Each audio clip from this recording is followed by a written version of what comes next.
come in, have a seat, kick back and relax, cause it's that time of the week. How's your day? Was it great? Well, it'll get better with Otalku Cafe.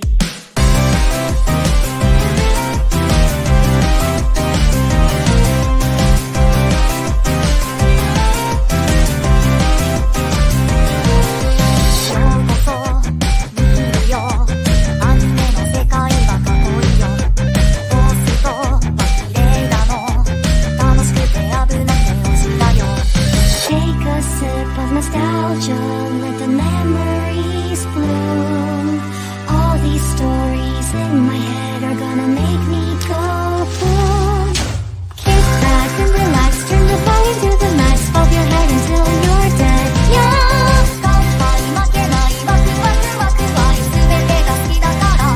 Yeah. Kick back and relax, turn the volume to the max, bob your head until you're dead. Yeah.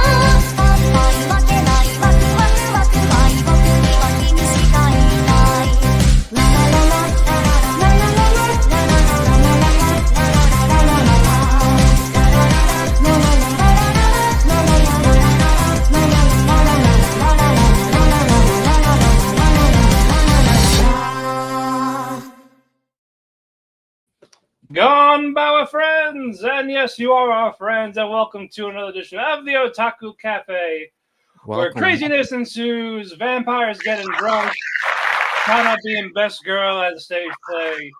We got all this here, and a fun fight for our main events. I am Matt, aka your co-CEO and head chef, and to join me, my barista, my entertainer, your friend of mine, Starman. How you doing? Starman, how you doing? How you doing, Matt? How are you doing? I am doing well. I'm doing well. Getting ready for Dragon Con. Gonna drive down to your area, but I understand that you are not free. I was hoping to see you in Marte. I mean, I'm gonna be honest with you. I'm going to do my best between Friday and Sunday. I'm gonna do my best to come up to Atlanta and just, I mean, if you're gonna be up there, I at least want to like grab a lunch with you. I'll grab dinner, grab a drink. Yeah. I'm gonna definitely come up there. I'm gonna definitely come up, hang out, make something happen. Oh, absolutely. Let me know, and I will arrange a day to meet up with you. You just can't come down 17 hours in the state and it's a longer drive for you to get there than it is for me to get there. So it's like, yeah, man, gotta make something shake, I'm looking forward to it. I'll wear something nice. We'll go hit the town. Hey man, just let me know, man. It's a con. I've never been to Dragon Con, and this is my first one. Yeah, and see, I have a prior engagement early that afternoon, so I get up there. It's probably gonna be post 5 p.m. So probably be like in the afternoon. I don't want to take you away from none of your events. Tell me what events you're going to when you're free, and I'll make it up for that. Yeah, I'll let you know, and I'll play by ear. I'll change out my cosplay, so meet up somewhere. I'm looking forward to it. Awesome. I'll be looking forward to seeing you. But I can't wait. I am mad my Stolas cosplay is not complete. I was hoping to for the con. Oh, I was hoping it was complete for the con. Yeah, no, but they gave me the hat. The hat's too small. They didn't give me the trousers because apparently they had 2 of them on the website. And I didn't see the second one. And apparently the one I ordered had just the top, the cloak, and the hat. And the gloves. I'm like, all right, where's the bottoms? Like, oh, I guess I didn't do the one with the bottoms. Like, all right, if I don't, I got great pants. Why not? And the cloak does not stay on, and I don't have makeup or the Stolas mask to go with it. So I'm like, you know what? I'll just save this for Halloween and a future con. Let's just do it like that. Yeah. But I got my Subaru for Undead Murder Farce. So I got that. I don't have the birdcage though, so I'm kind of upset with that. Yeah, but I'm gonna grab some eyeliner or something like that, get the blue on there, and introduce us as the Oni Slayer. Okay. Because that was amazing. That absolutely sounds dope. Like that sounds dope. So yeah. Yeah, and next year I'll be doing Vanitas finally. Okay. Yeah, but anywho, let's get to this. So couple news real quick. Not a lot. The manga. With You and the Rain is going to at TV anime in 2025. A lot of 2025 because pretty much fall's already lined up stacked. Madhouse and Cyclone Graphics are going to adapt One Dance. Uh, Interesting title for 2025. It looks like it's breakdancing. I'm not sure. Yes, performing arts. Oh, breakdance! Oh my god! Oh, So I might have to watch this. I'm curious because it's Madhouse doing it. It's a seed-in. that's Madhouse. You know, I like Madhouse. They haven't disappointed. So, But didn't say what season yet. But we'll definitely be looking for that. Toriyama's protege announced that he will be continuing the manga going forward. So that is good for the Dragon Ball fans. isn't Daima coming out in October, or is that like January? Oh no, that's still coming out. Okay. This is Toriyama's final animated project that he was a part of. So I will definitely be watching that. Yeah. Light novel, A Wild Last Boss appeared. It's getting a TV anime. No release date as of yet. Doesn't even say 2025, but I'm going to assume yes. Hold on. Jujutsu Kaisen is getting a compilation movie for Hidden Inventory Arc and Shibuya. I'm gonna be honest with you. With all the animation like MacGuffins that they did, you know, because it just didn't work out because they were just being rushed. Yeah. I'm not, if they show that in the theater, I'm kind of I gotta see that in the IMAX, bro. I really got to see. Yeah, man, I got to see Sukuna just unleash havoc in IMAX. That is, I have to see that. All right, I got it wrong. It's just a Hidden Inventory Arc, but you know what? It's still a movie. I will watch it. No, those not- two arcs. it's- If they give it's me not the Shibuya. those arcs in a double feat, it sounds like a long ass movie. Right? But no, I'm looking forward to it all the same. Let's see if they touch it up a little bit. Attack on Titan movie is coming. The recap movie for the final like two. Yeah, we talked about that last week. It's gonna come out November 8th in Japan. Yeah, I don't know when we're getting it here. have to pay attention. That customer service anime movie is coming unlimited. My theater locally is gonna show it, so I guess I'll check it out. Which one? I don't know, something about a flight attendant or customer service lady. I have no clue. It's just if it's an anime movie, I go just because I always complain about them showing the movie. So when they do show them, I don't care what it is. I'm gonna go see it. Oh yeah, I usually if there's an opportunity for me to go see it, I will go see it. Like it's right there. I will not say no to anime movie, so why not? So I get it. Definitely looking forward to that.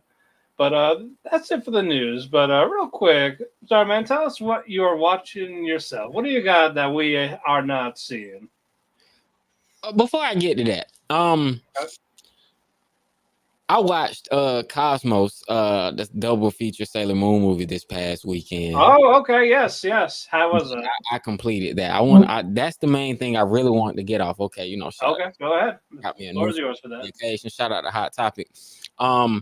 Man, okay, so real quick, the movie was good. It adapted the last chapters. Right. Like this was never premiered. Apparently, when the original series aired, they never aired the Sailor Stars arc. They never aired it because America just was not ready at that time, especially considering what they end up doing the Neptune and Uranus' relationship. America just was not ready for the Starlights. They were absolutely not. Honestly, when I first heard about the Starlights, it was crazy, right? I can watch Rama 1/2, but something about the Starlights at the time when I heard it, it just sounded like, huh? But then I kind of realized how much of the envelope they were pushing. Anyway, Right. in 2019, I did watch the original series from beginning to end. I started at episode 1 and I ended all the way, Starlights. I watched the entire thing, and I think it took me like a month, maybe, because I was knocking it out.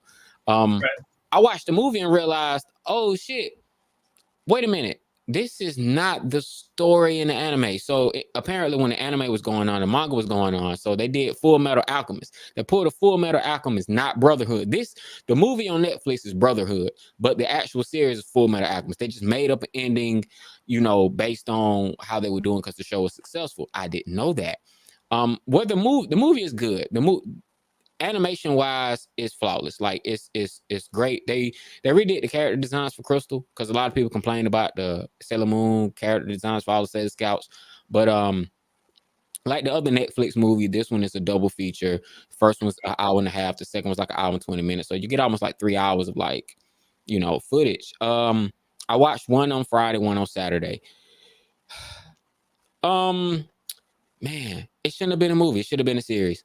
That's my story, and I'm sticking to it. It should have been a series because what you get in the OG series is you get all right, a bit of a spoiler is in the original series, like Mamoru gets on a plane to come to America, but the plane gets struck down and he dies. Everybody on the plane dies, but he dies, right?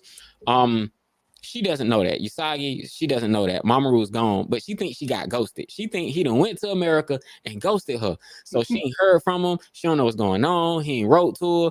There was no announcement about the plane going missing or disappearing. He just went ghost. So she don't know what happened, and the Starlight show up and she's friends, and then Sailor Venus and Mars and Jupiter, they try to like, let me cheer you up, let's take you out, let's go see this band. So they go out to see the Starlights, which is a band, is a J-pop male group, but when they transform into these women.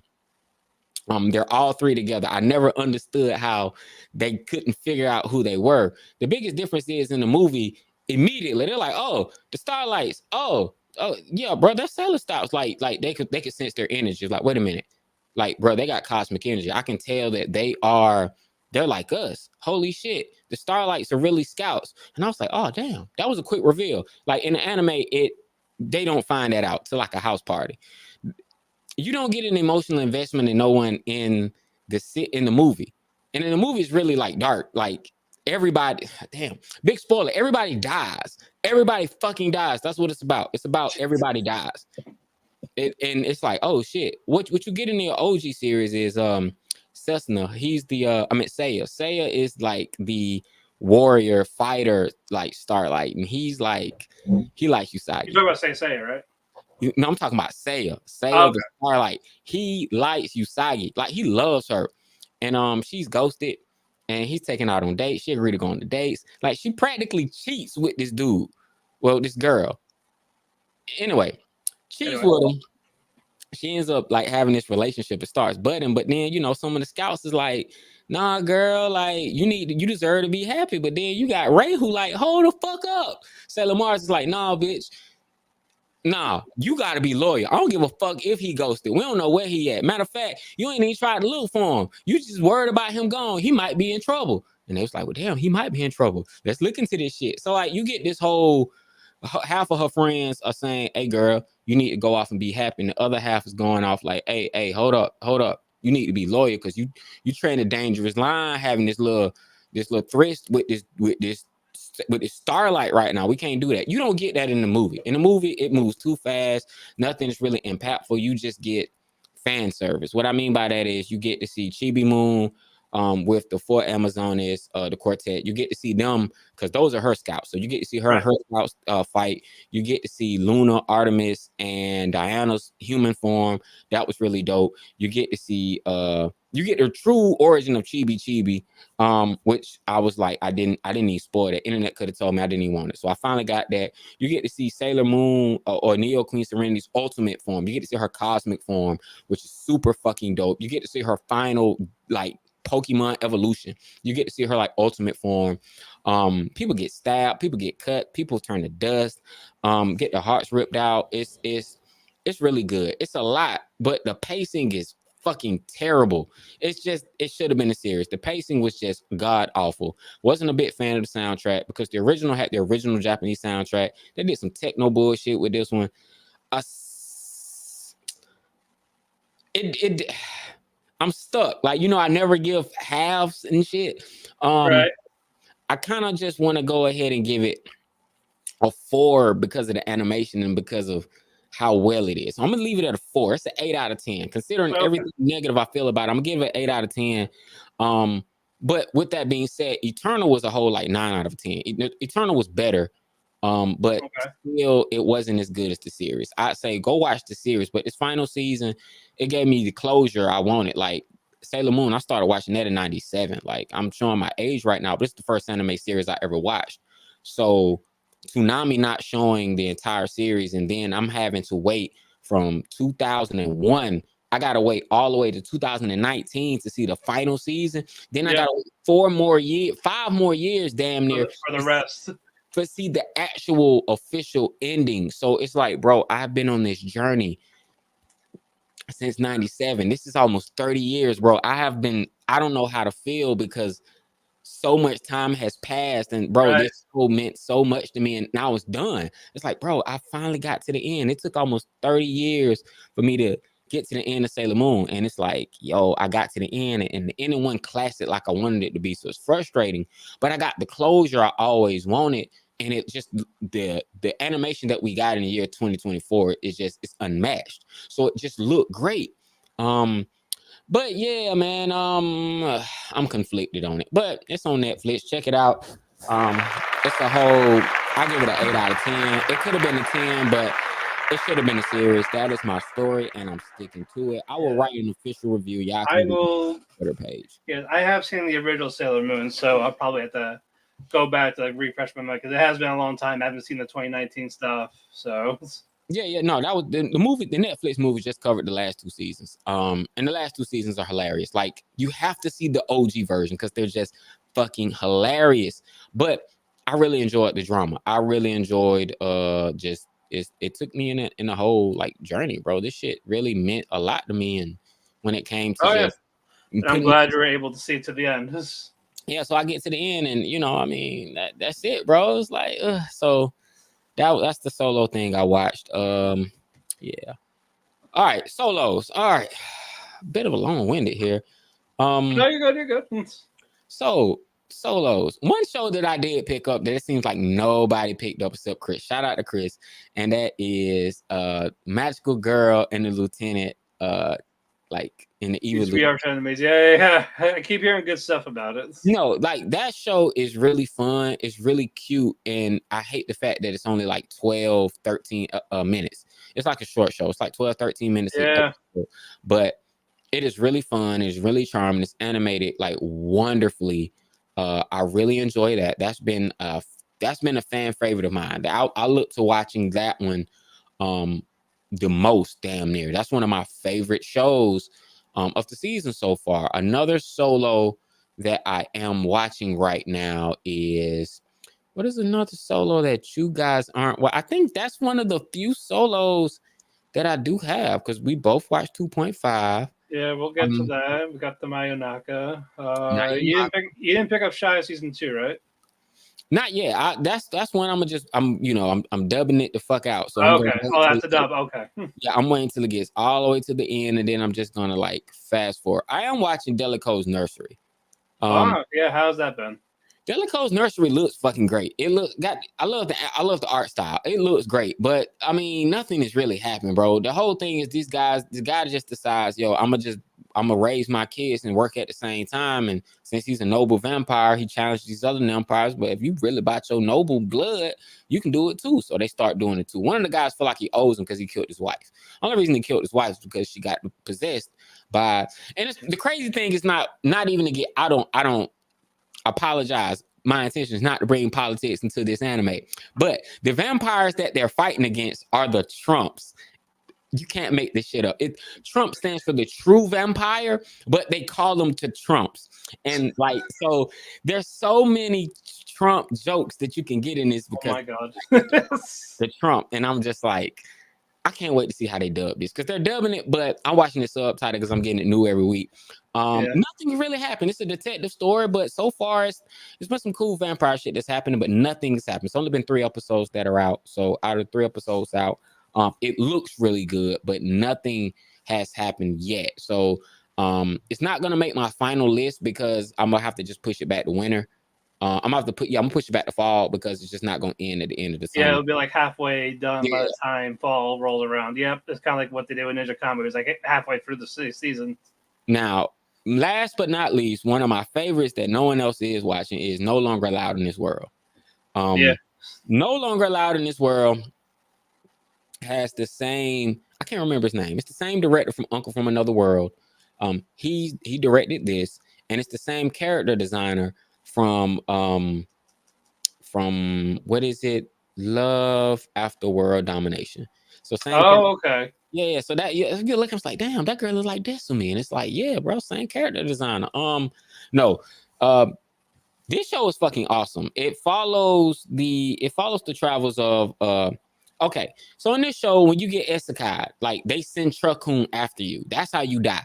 Like a Yeah. god from this other world sends Truckun to hit you. So this guy in this like ancient Japan type year gets hit by a truck, and he's like, I mean, he's a writer. He gets hit by a truck. Like, what the hell? He was trying to commit a double suicide with his lover, and he gets hit by a truck. He goes to the other world, and in this world, they're like, bro, we don't do other worlders because other worlders have too much power. And what they end up doing is they end up like, you know what? I'm stronger than y'all. I'm gonna just take over the world. So all the other worlders are trying to take over that world. He is not on this crusade to save the world or nothing. He just has this shrine priestess with him who's in love with him. It's this noble cat girl who's in love with him.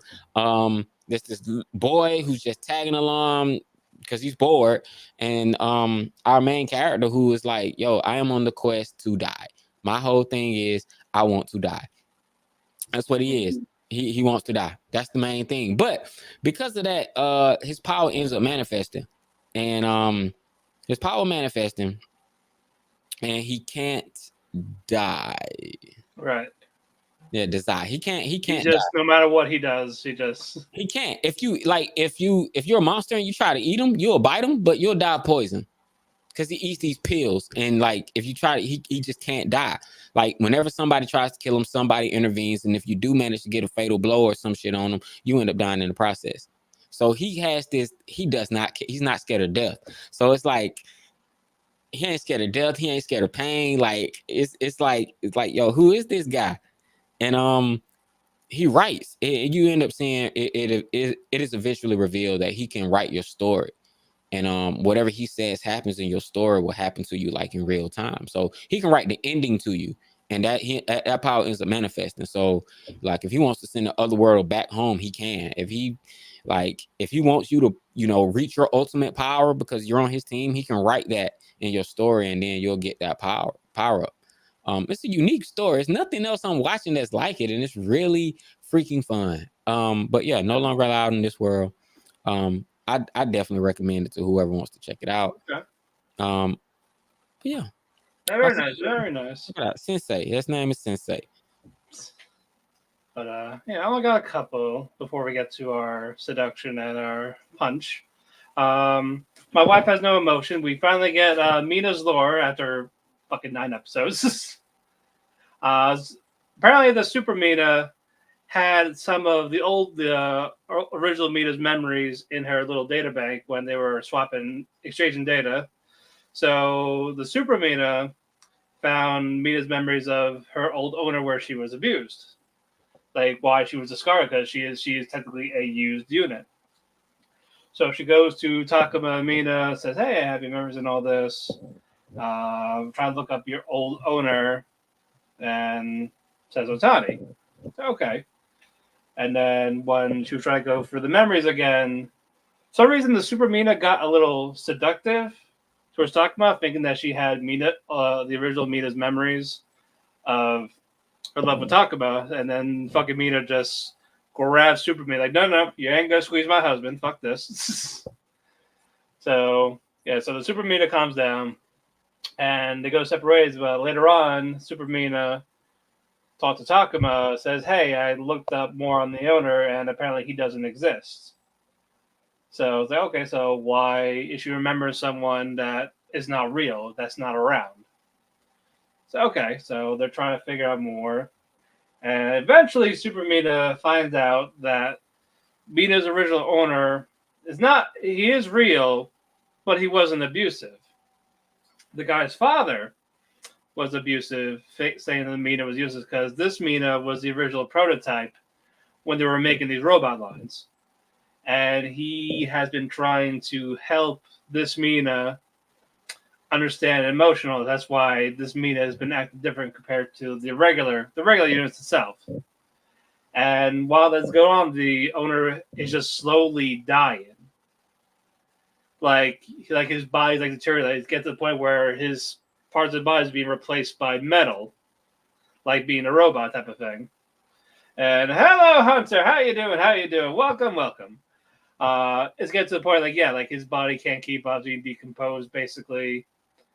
And on his final breath, he was telling this Mina like, I hope you learn to love. Like wherever I was trying to teach you, I hope you give that to someone else. And now this someone is Takuma, her new owner or husband technically.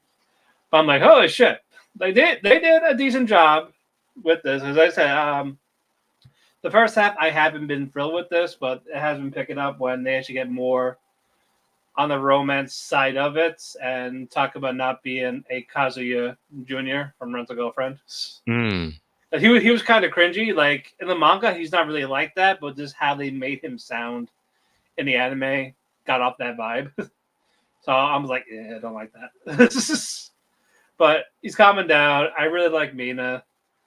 Super Mina ain't bad either, but I'm glad they handled that Mina's origin story well. So decent stuff. Surprisingly, I'm a little surprised. Like it flew by quick. I got like 3 more episodes. So Can I ask you, how did he find her? he bought her. He bought her at like a pawn shop. Okay. Yeah, because technically she was considered a used unit. Bro, have you ever seen Chobits? Yes. The whole time you describing this, I'm like, bro, this sounds like Chobits. Without the sex, but It's like, no, it sounds like Chobits because I was like, hold up, it's Persicom. The biggest difference is main character in Chobits. He found Chi, and did he get it for a discount? I can't remember. He got her, and I thought he found her like a dumpster. yeah, and you end up finding out she's this prototype, like the main prototype of all Chobits, and Yeah. she can get emotion if she gets emotion, but she can't speak like all the other Chobits, and it's like she has no emotion, but she's learning emotion. I'm like, wait a minute, bro, this sounds and it's a wholesome Chobits. yeah, it was just like, dang, but wow, okay. I mean, Yeah. what Chobits inspired is obviously, it's like, oh yeah, this is definitely. Do you think a reboot of Chobits would work? Yes, a reboot of Chobits would work because of the animation design. The biggest thing that sold Chobits, I think, didn't Clamp do the art for Chobits?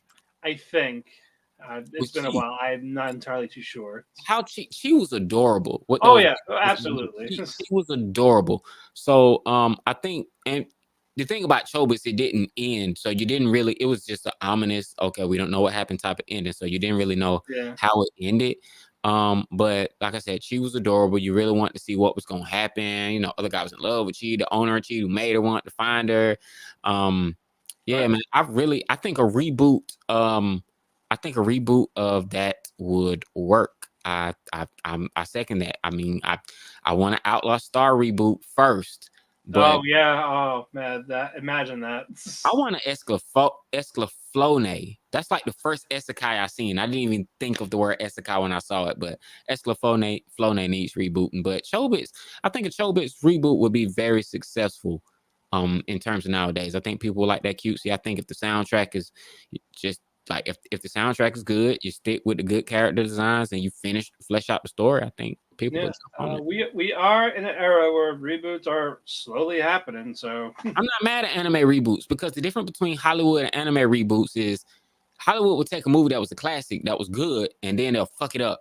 Whereas an anime, the idea is, hey, we're going to finish this anime. Like we're going to give you the conclusion that you probably haven't gotten in the original because we like Fruits Basket, Spice and Wolf.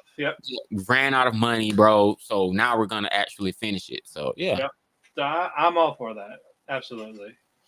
Last one. Cheer for you. The cheerleaders. There was definitely drama in this one, and I was like, all right. The news broadcasted the baseball game where they were doing the cheer, so like now they're going viral type of thing, and now because of this, they got more requests in. They got like 86 requests for like cheers for like random things. And it's actually catching up to them. Like they're getting tired, they're getting exhausted. And they're like, you know what, let's try to cut on some. Like we don't need to do like cheer for someone going fishing or changing a light bulb. They don't need that. And then freaking Kanata says, I don't like the idea because, I've always had support when I needed help, so I kind of want to do the same. So they're like, all right, we'll do everything. And then caught up again. Anna hasn't been focused on the YouTube channel, like don't edit in the songs, cheers. So then they're like, all right, look, we gotta slow down. And then fucking Suzuha's like, all right, we're getting rid of this one, this one, this one, this one. These are pointless. To say, hey, we don't have time, we're very swamped. That's it, right? You figured answer politely at least. So Kanata goes behind everyone's back and does these deny requests herself. So it's just her doing it. Now she's overworking herself. And she has not told anyone what she is doing. It's getting to the point she's about to pass out. She goes to the little hangout spot, and she sees Megumin, who is trying to walk still because of the physical therapy, holding onto like the wall. She collapses because again she's been in a wheelchair for quite a while now. Kanata helps her up. She talks about how she wants to do more because she's stuck in a chair. I can't do this physical therapy is not working. I have to do more at home. And Megumin's like, I need to do more, need to contribute. It's like, oh, you're doing fun. Like, oh, you're doing play. Like, easier for you to say because you're not bedridden for the rest of your life, basically. You're not crippled. You're not any of this. Did the girl like become crippled in the anime, or did it start off already like? I think it was like it was either a cheerleading accident or like because her body was getting ill during that time, but so they did like cheerleading, yeah. I felt like that would have been crazy. Like they showed her doing what those flips, and then somebody just didn't catch her right in. I think from what it hinted in the first episode, like during a trick, Kanata fell on her. But she also said like her body has been weak around that age, so it could have been a mix of both. So yeah, at that point, like Megumin just like snapped it, like, well, easy for you to say because you're walking, I'm not. Yeah. And they haven't been talking. It got awkward. Anna has been checking out the comments, and she's seeing now they're being flamed. Like people like insulted them, like calling them hypocrites and all that. So, oh, I thought they could deny requests. Here we go. We got one person doing everything. And I'm like, but we didn't do anything. And they looked at, and Anna looked at Kanaz like, you motherfucker. So you've been doing the deny requests behind our backs, not even telling us. And now, because now we look like liars to these people, and now people want nothing to do with us. Shame. So what the hell were you thinking? Shame. So Anna just like slammed her laptop. She was like, "Well, we're calling it a day. Everyone just went to separate ways right now. Like, all right, let's just regroup, or I just don't want to talk to you right now." But I'm like, holy shit. So I don't know what is going to happen in that next episode. It's picking up. It's a decent thing. Exactly not what I expected. I thought it would be like cheerleading competition, but it's not even that at all.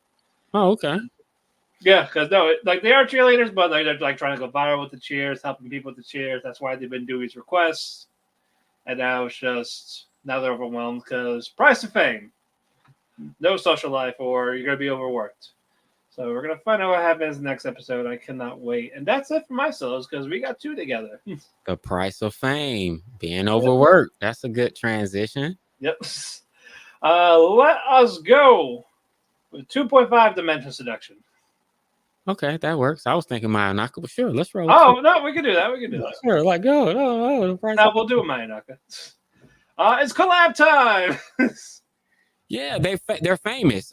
They blew up. They blew up enough where they don't have their million subs, but Mayonaka Punch has they've caught the eye of some of MeToo. MeToo is like, yo, we're doing this festival for all like some of the most famous streamers, and you guys are won the award or nominated for like upcoming streamer of the year. So hey, we're bringing you on, and you know, it's just like, hey, you're the girl from the Get Out Sisters or whatever that you know, just like, oh shit, like, because this is I like the fact that this anime is about second chances, road to redemption. She's getting a second chance because she like, you think about it, like it's really modern in the sense of with TikTok, with Instagram, with YouTube. Yeah, the YouTube shorts and all that. Everybody's blowing up, right? You're going viral, you're trying to build your audience. It's a lot of gems in here that I've seen people talk about, hey, you want to grow your channel, this is how you do it.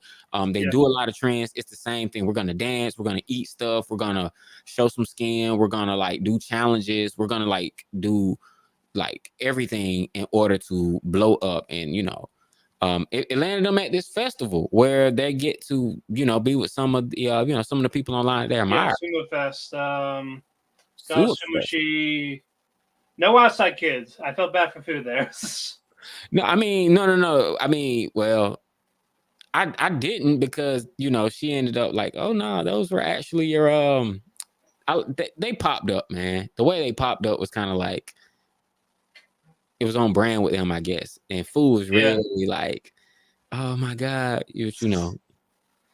I know, but it was like at the first time, like when they got like, oh, but yeah, they said they showed up last minute. But yeah, Tokage ended up getting like a lot of love from them. Yeah. I was like, yeah. Yeah, because she did this amazing shit. Like it's like what a 30 kilogram ball, like ball and chain. She just pulls this shit and just does the red light, green light in a flash. I'm like, girl, why are you using your powers? What the fuck? You can't do this. I'm just sitting here like watching as Misaki is just like freaking out, like, oh my god, why are you doing this? Like, why are you doing this? Then in the audience, you got Yuki in the audience is like, girl, I'm gonna beat your ass. But they end up like, oh my god, we love you. And fool, she's like, she forgot her song. Give me a number. I felt so bad that she forgot the song though. Like when she had her time up. Like I think if they were there, I think she would have wanted to impress them and she probably would have, but that stage fright is motherfucker. Yep. Like I like how they did the whole thing where it's over. Like it was over. She's backstage and it's like, wait a minute, what happened? It's like, girl, you forgot words.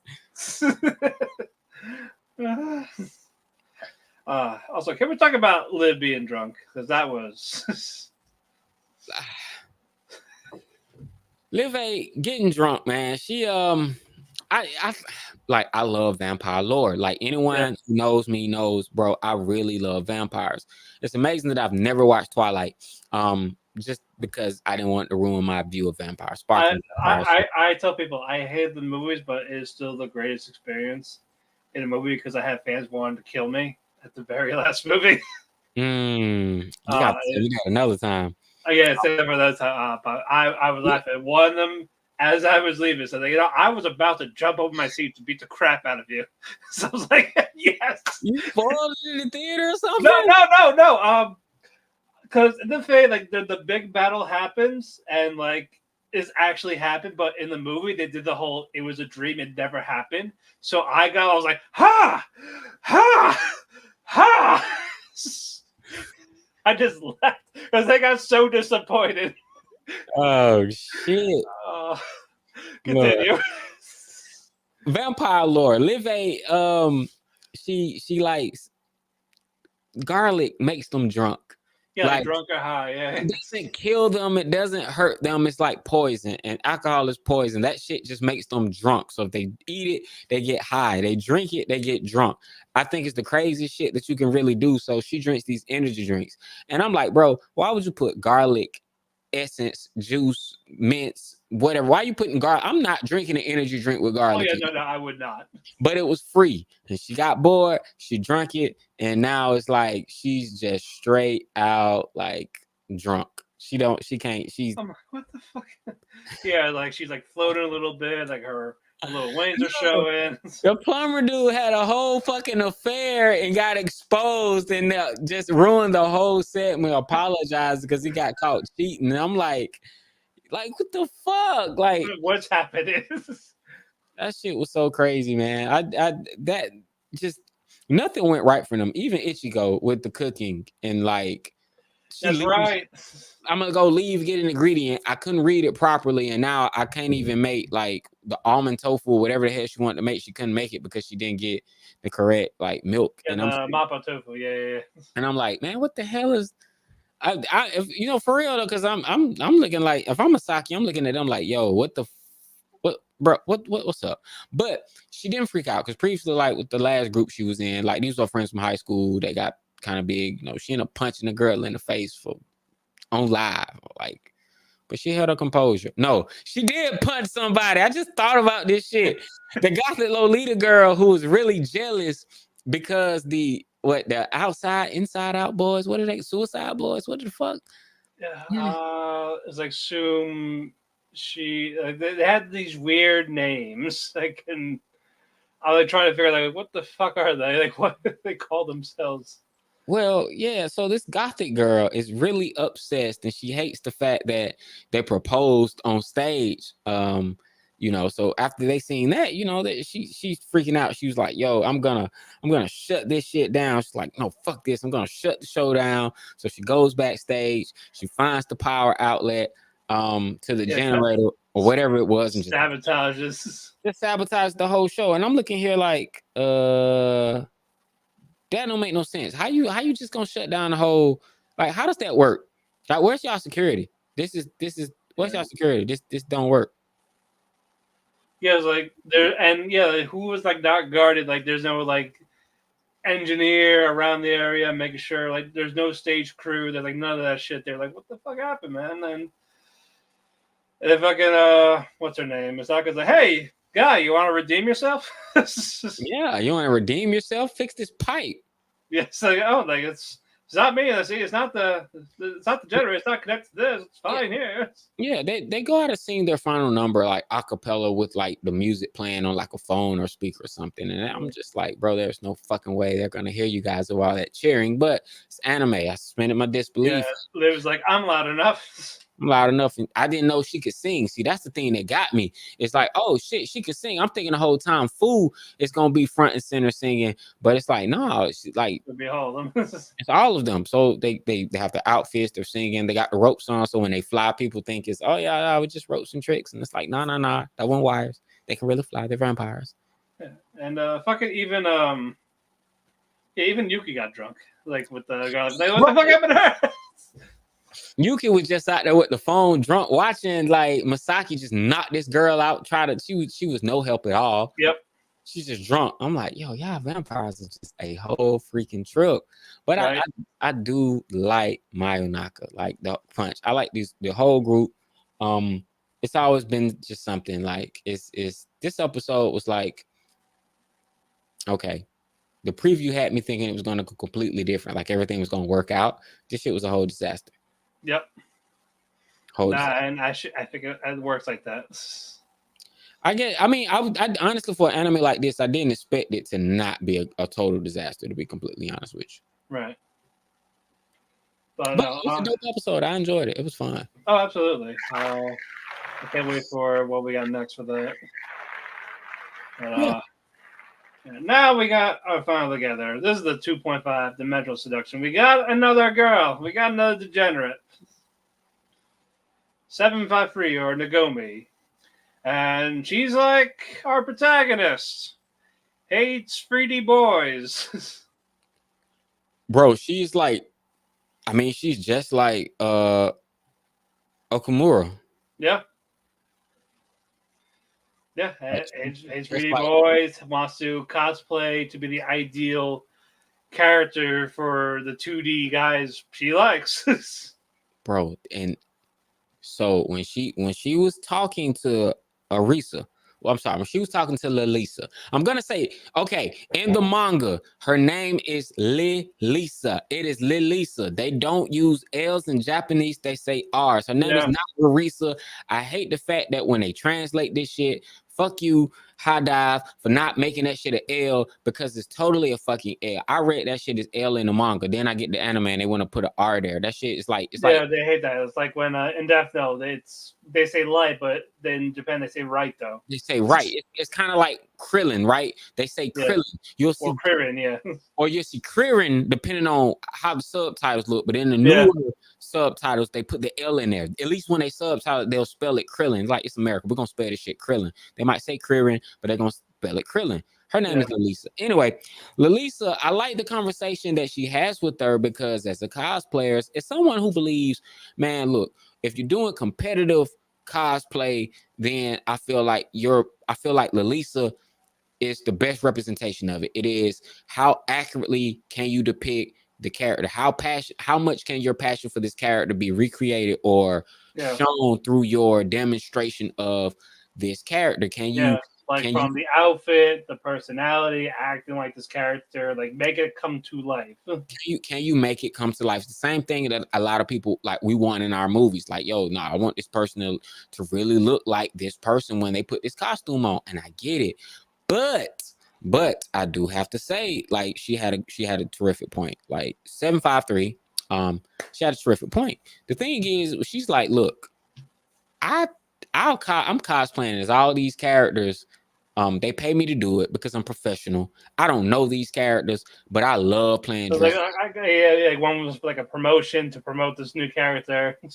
And she was like, I love it. I just play dress up. They tell me what the character act like. Lalisa, I like the fact that she's not this over this like, you know, this a gatekeeper.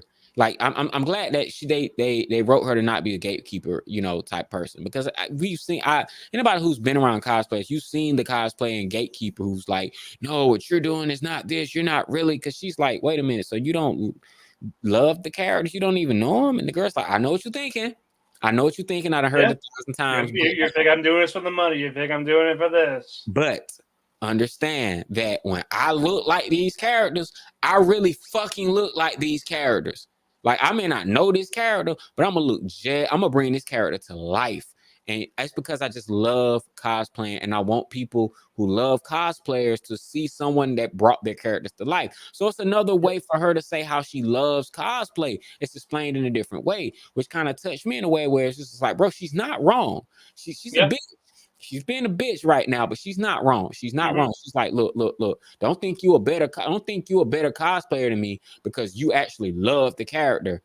But then on the other hand, she's like, wait a minute. Lisa's like, well, like, look, you don't put any heart. And I already know that's what's gonna happen on the next episode. It's like, oh yeah.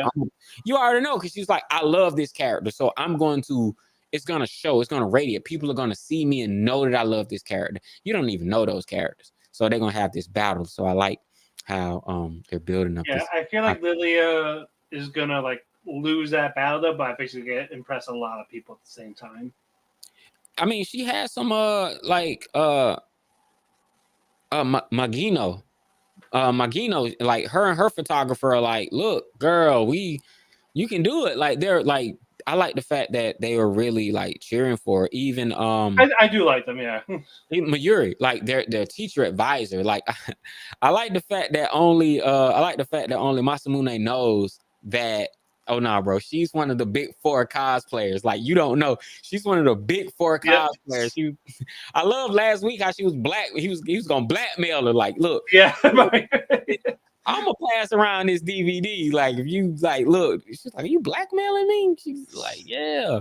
She was ready to stab him too back then. She had a knife ready. No, man, because what's so fresh in is like, bro, she's like a year or two out of college, so she's like in her mid-20s. And I feel like she has to give it up. But that's one thing about anime that always kind of fucking bothers me. I don't like how people who are not teenagers seem old as fuck. I was like, bro, she's not even 30, and y'all making it seem like she's this old lady. Yeah, like your life is over after you're 20. You're past 25, not married. You're done. You're past 25. You can't cosplay anymore. Your time is gone. You need to give it up for the 16, 17-year-old girl to do it. She's like, no, that's not what we're doing at all. But yeah, Ogino, he comes, he gives him just like, look, bro, this is what we're gonna do. We're gonna make the girls go here, so when everybody leaves out the hall, we can catch this big ass crowd, and we can just build up on the crowd, so people eventually will want to come out the exit to see us, and we can get a lot of buzz. And I'm like, bro, that's actually like on some Lulu shit, bro. That is a fantastic strategy. Like, you really thought about this. He came prepared. You know what? He's good. He's never reliable. If you ever need help with the cosplay type of thing, especially the photography and all this, like, you know what he's talking about. I find it funny that he's also voiced by adult Rudy in the sub. Really? Yeah. I mean, I can just hear that fucking voice. Like, yep, that's exactly what Rudy would probably do.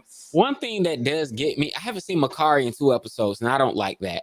I really like her, and I don't like the fact that I want more of her. Like, come on. Like, where did she go? Because I didn't get this far in the manga. In the manga, I got about as far as like probably 2 episodes ago is where I kind of checked out. Like, it was I honestly picked the manga up last year. I wasn't even knee deep into it. I literally one night was in my bed, couldn't sleep, was like, man, I need to find a manga to read. And I probably stayed up for like 2-3 hours just reading that manga and was like, yo, this shit is really good. And then they announced that it was an anime was coming. Then I had to make that decision. Do I want the anime to kind of like reveal itself in the story, or do I want to read the story and just see how they animate it? I opted to watch the anime and get the story from the anime because I know that if the manga was too good, the show wouldn't live up to my expectations and I'd be disappointed. Right. And I hate that feeling. That is a terrible feeling when you watch it after reading it and it's like, wasn't it? And we didn't get the other two girls yet. So, well, this is going to be a 2-course. So, Yeah, and see, I didn't know it was gonna be a double course, so it's gonna go on. We got a lot more to go with this one. yeah. So, I mean, I'll take it because it's slowly, like, it's progressively getting better with. But yeah, I just want more of Mikari, man. Like, come on, like she was my favorite, and then you If push you her. you're a cosplayer and you're going actually down to go in cosplay. So I like the fact that in the modern stance of cosplay, it's just an anime about cosplaying. My Dress Up Darling was really very romantic and it was about cosplaying and it had a lot of tension. This one doesn't have that same tension. They opt for comedy instead of the tension. And Yeah. there was like no really romance. It's kind of just it's the idea of, you know, oh, I might like this guy, but it's the whole thing of no, we're cosplayers. There, Yeah, it's more cosplay focused. yeah, it's more cosplay focused. It talks about what you need about, you know, going to a con. Doing panels, like Yeah, people actually will help you out if your cosplay fucks up. Because like I have seen that. I've seen it. The guy who runs around with the backpack, the tape, the Yep. needle, like all the shit to be like, bro, if your cosplay breaks down, I will fix your shit on the spot for free. I've seen people like do that. I've seen this guy like taking tips. That's how he makes his money. He's like, bro, I don't even charge, but like they'll tip, like here $5, here $10, here $20. Thank you. He just go around sewing, and I'm like, bro, that's a nice little hustle. You just go into this con and you just like helping people out. You know, revamp their cosplays. So I do want to see Lalisa do other cosplays. This is her most passionate one, but I do want to see her like, you know, A different outfit, different character. yeah. I want to see her like, you know, take on some more. But nah, man. This is a fun anime. I've really enjoyed it. It's a nice, easy watch. And it Yeah, no, very simple. Especially if you're the cosplay, if you like the little comedy, you like the little bit of ecchi. It's got stuff like that and fun characters. Okamura, I'm glad he calmed down. Bro, no, being like full on degenerate. Voice actor though, his voice actor is oh my god, from girlfriend, like Noya, dude, like that shit is so fucking perfect. Whenever he freaks out, I was like, oh, that's dude. I remember the first time I realized it was Noya. I was like, I've heard this voice somewhere. I've heard this freaking out. And then y'all talking about in a group chat, and I was like, holy shit, that is the voice of Noya. I was like, why does it sound so familiar? And now we know, we're like, holy shit. Typecasting. It's like, oh fuck, bro, you've been typecasted, but you're really good at that shit.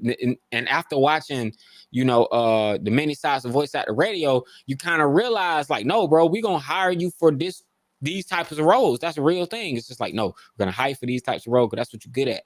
So it's like, but you know, I think prominent voices is always like a issue. When you start knowing voices, it's hard to separate them. Like the voice of like watching like Spy Family, and I hear Yora's voice, I hear her voice actress, and I'm like, man, your voice is way too distinct.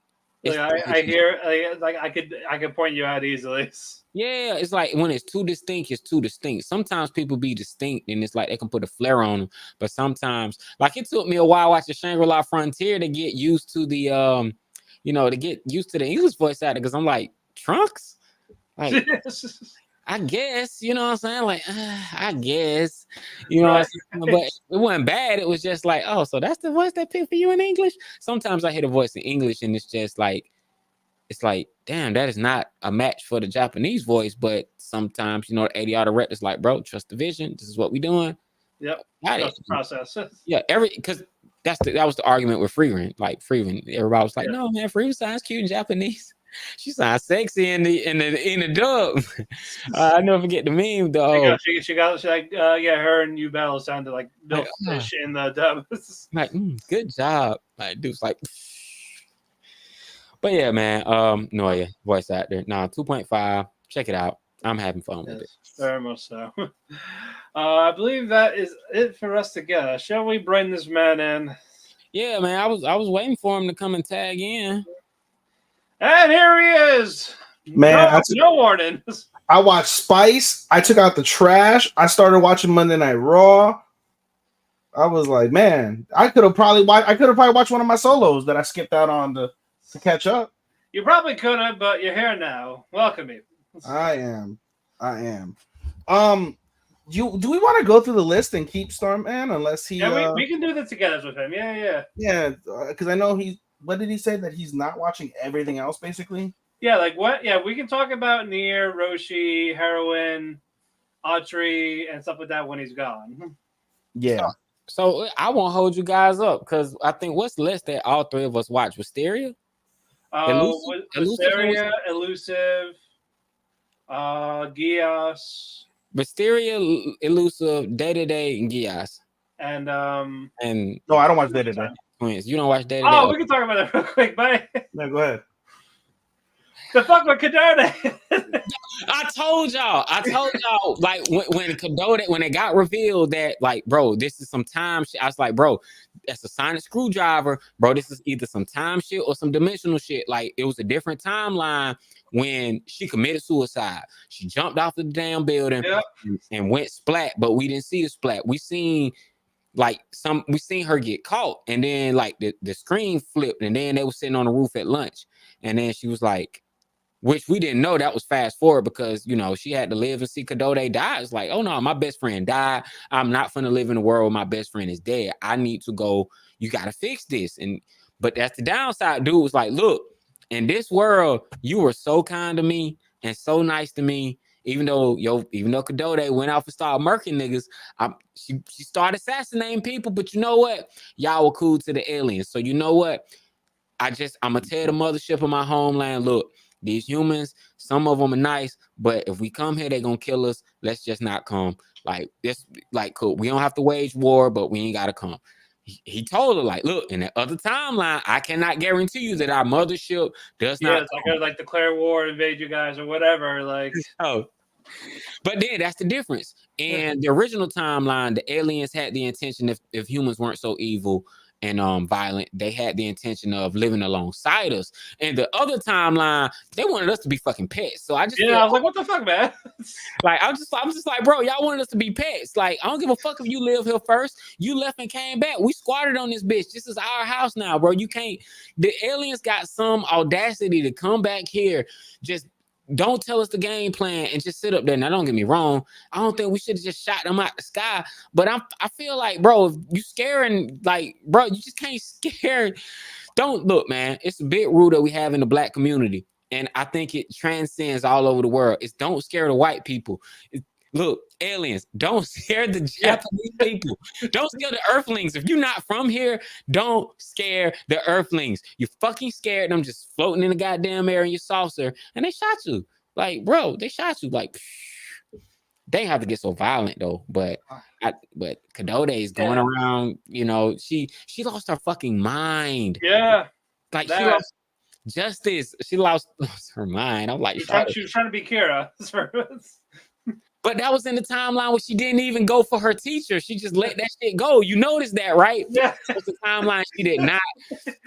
And that teacher was some grooming ass shit, bro. Yeah, that is. You just can't. Okay, now at least he waited for her to graduate high school before he that was just her trying to make the moves on him. Like now she wants to date him. He's saying no. He's like, no, girl, if my dad's dying, I gotta go take care of him. Like, yeah. I was just like, you got 6 months. Let's make it work till then. See what happens. You fuck your dad. I'm just looking at this teacher like, bro, what's wrong with you? I'm looking at Kadode like, you've killed people, but not this version of Kadode. And it's like, no, man, it's crazy because imagine keeping that secret. You know about Kadode, right? Like you know about her secret. You know what she did. Also, I like Otan's brother, but how the fuck did he get that heavy? Like he's very handsome and earlier, and all of a sudden. Well, I think what it is he's like, yo, I was hot in my past life. In this life, I think Like he turned like a total neo. Like he still got that handsome face, still got that nice voice. But like, what the fuck happened, man? He took over the consciousness. He took over the consciousness of the version of him that was in that world. I think the version of that world was just a version of him that didn't work out. That was just fat. Gotcha. So Okay. He just took over that version. So, and I guess he's like, bro, I'm too cool for school. I'm not. I mean, I like him though, but still, I was like, what the fuck happened? I felt bad for the guys. Yeah, he. I mean, I can't feel bad for him because he don't feel bad for himself. So I'm just like, hey man, look, if he's confident in himself, sure, go ahead, go for a rocket. But I'm like, yeah, man, just go outside, walk the dog. Yeah, man. And we got 5 days. We got 5 days to the first of the world. Bro, I thought this shit was gonna end at 12. I just don't know when this shit gonna end because every episode it'd be really high and funny and cool, and then some dark shit happen. Like, I'm not gonna lie to you. Remember, I was ready to drop this shit, and I was like, bro, I'm Me too. I was like, okay, now we're picking up. Now let's go. Till we see the aliens. Because it took to episode 6 for this shit to get good. It's just like, bro, this shit didn't get good by episode 3. But episode 6, oh boy, this shit been on point. Now I fucking love it. Now I don't want to know what happens next. Yes, and it's like, so Oran is keeping all these secrets, and she just don't want Kadode to jump off the deep end anymore. And remember, like, episode 0 was like 10 years after, so we're gonna find out what the fuck. We still haven't seen the dad yet. Yeah, so yeah, like we gonna see the world change, and it's like, oh yeah. Like, these people putting these things are gonna get so fucking bad. This shit is just terrible. I can't wait though. I'm here for the chaos. Futaba with his gun.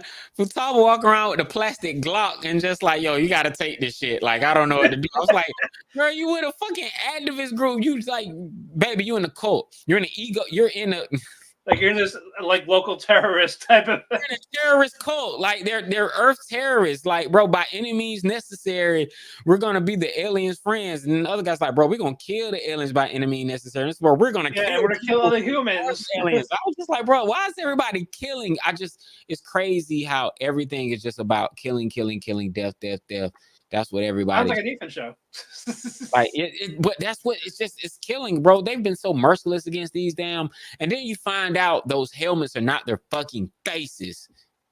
That blew my mind last week. I didn't have nobody to talk about that shit with. They're fucking. They have human faces, blue human faces. Those helmets are not even their fucking faces. This shit's crazy. This is just crazy.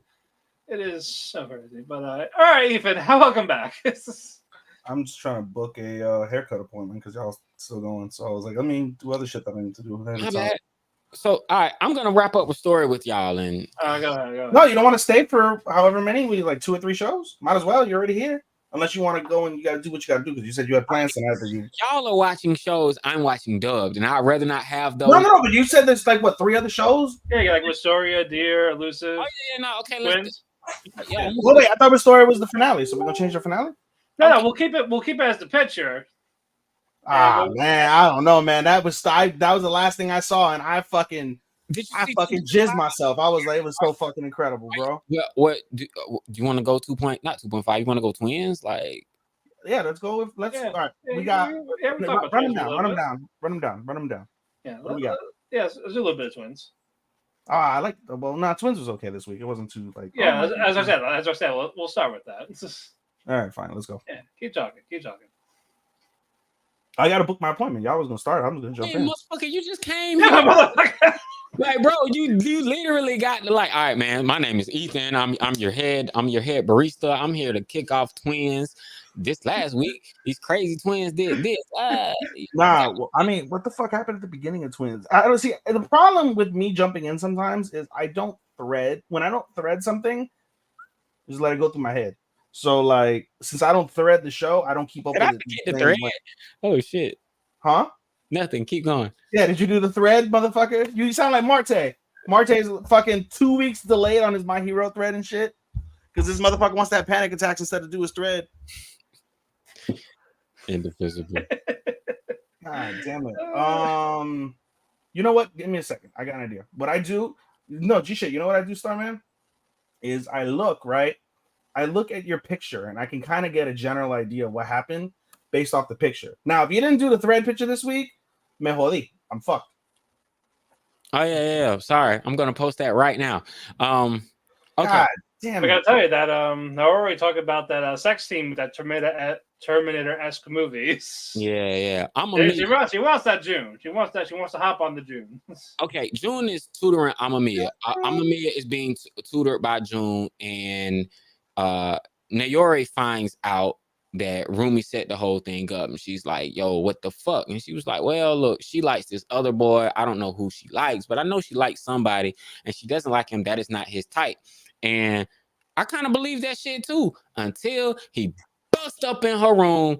Well, first and foremost, she's giving him top notch fan service. I'm talking about. She came out in the bra and the pants. Oops, I forgot that you were home. I normally walk around like this. By the way, she's pulling Yuki. Here's your fan service shot, squee. I'm cooking for you. By the way, the dub, I gotta say on air, seeing that clip in dub was chef's kiss. That, honest to God, I haven't heard a dub this good since Sailor Moon.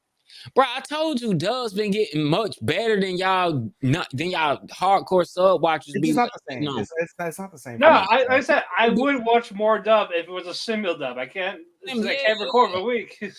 I can't, bro. Like there's certain characters when I hear them in the dub or I hear them in the sub, and I hear them in the dub, I can't correlate it because I'm not a primary dub. I can't correlate it. It sounds like ass to me. And there's no disrespect to the voice actor, not at all. I don't. Whenever I slander dub, I don't slander the voice actor because I don't watch it enough or I don't know the voice actor enough to really shit on it.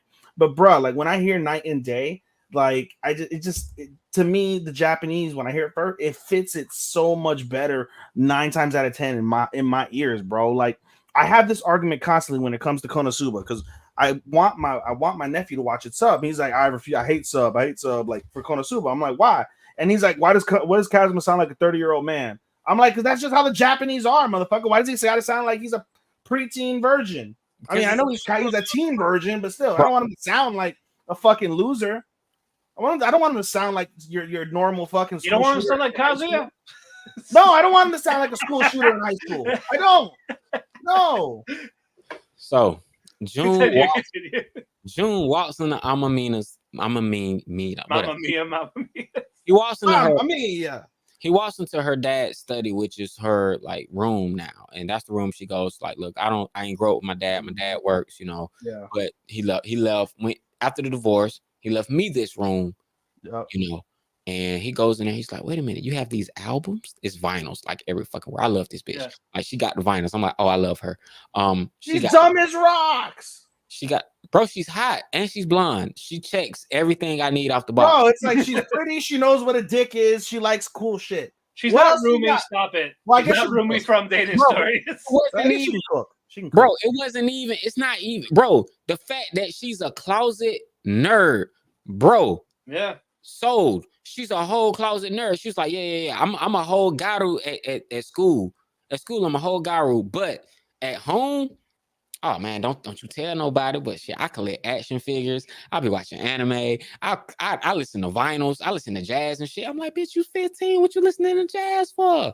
Oh, these my dad's old rock records. I'm like, oh, okay. Get her in the mood, bro. That's how she get in the mood. So I'm looking at this where she's just like, look, like she's artistic. Like she's a lot deeper than she seems. So I like the idea that June is like, oh damn, like I really thought you was just this stuck up, like ditzy pretty girl, and come to find out you have a lot of depth to you. Like you have a situation with your parents. You're a cook. Despite that, you can cook.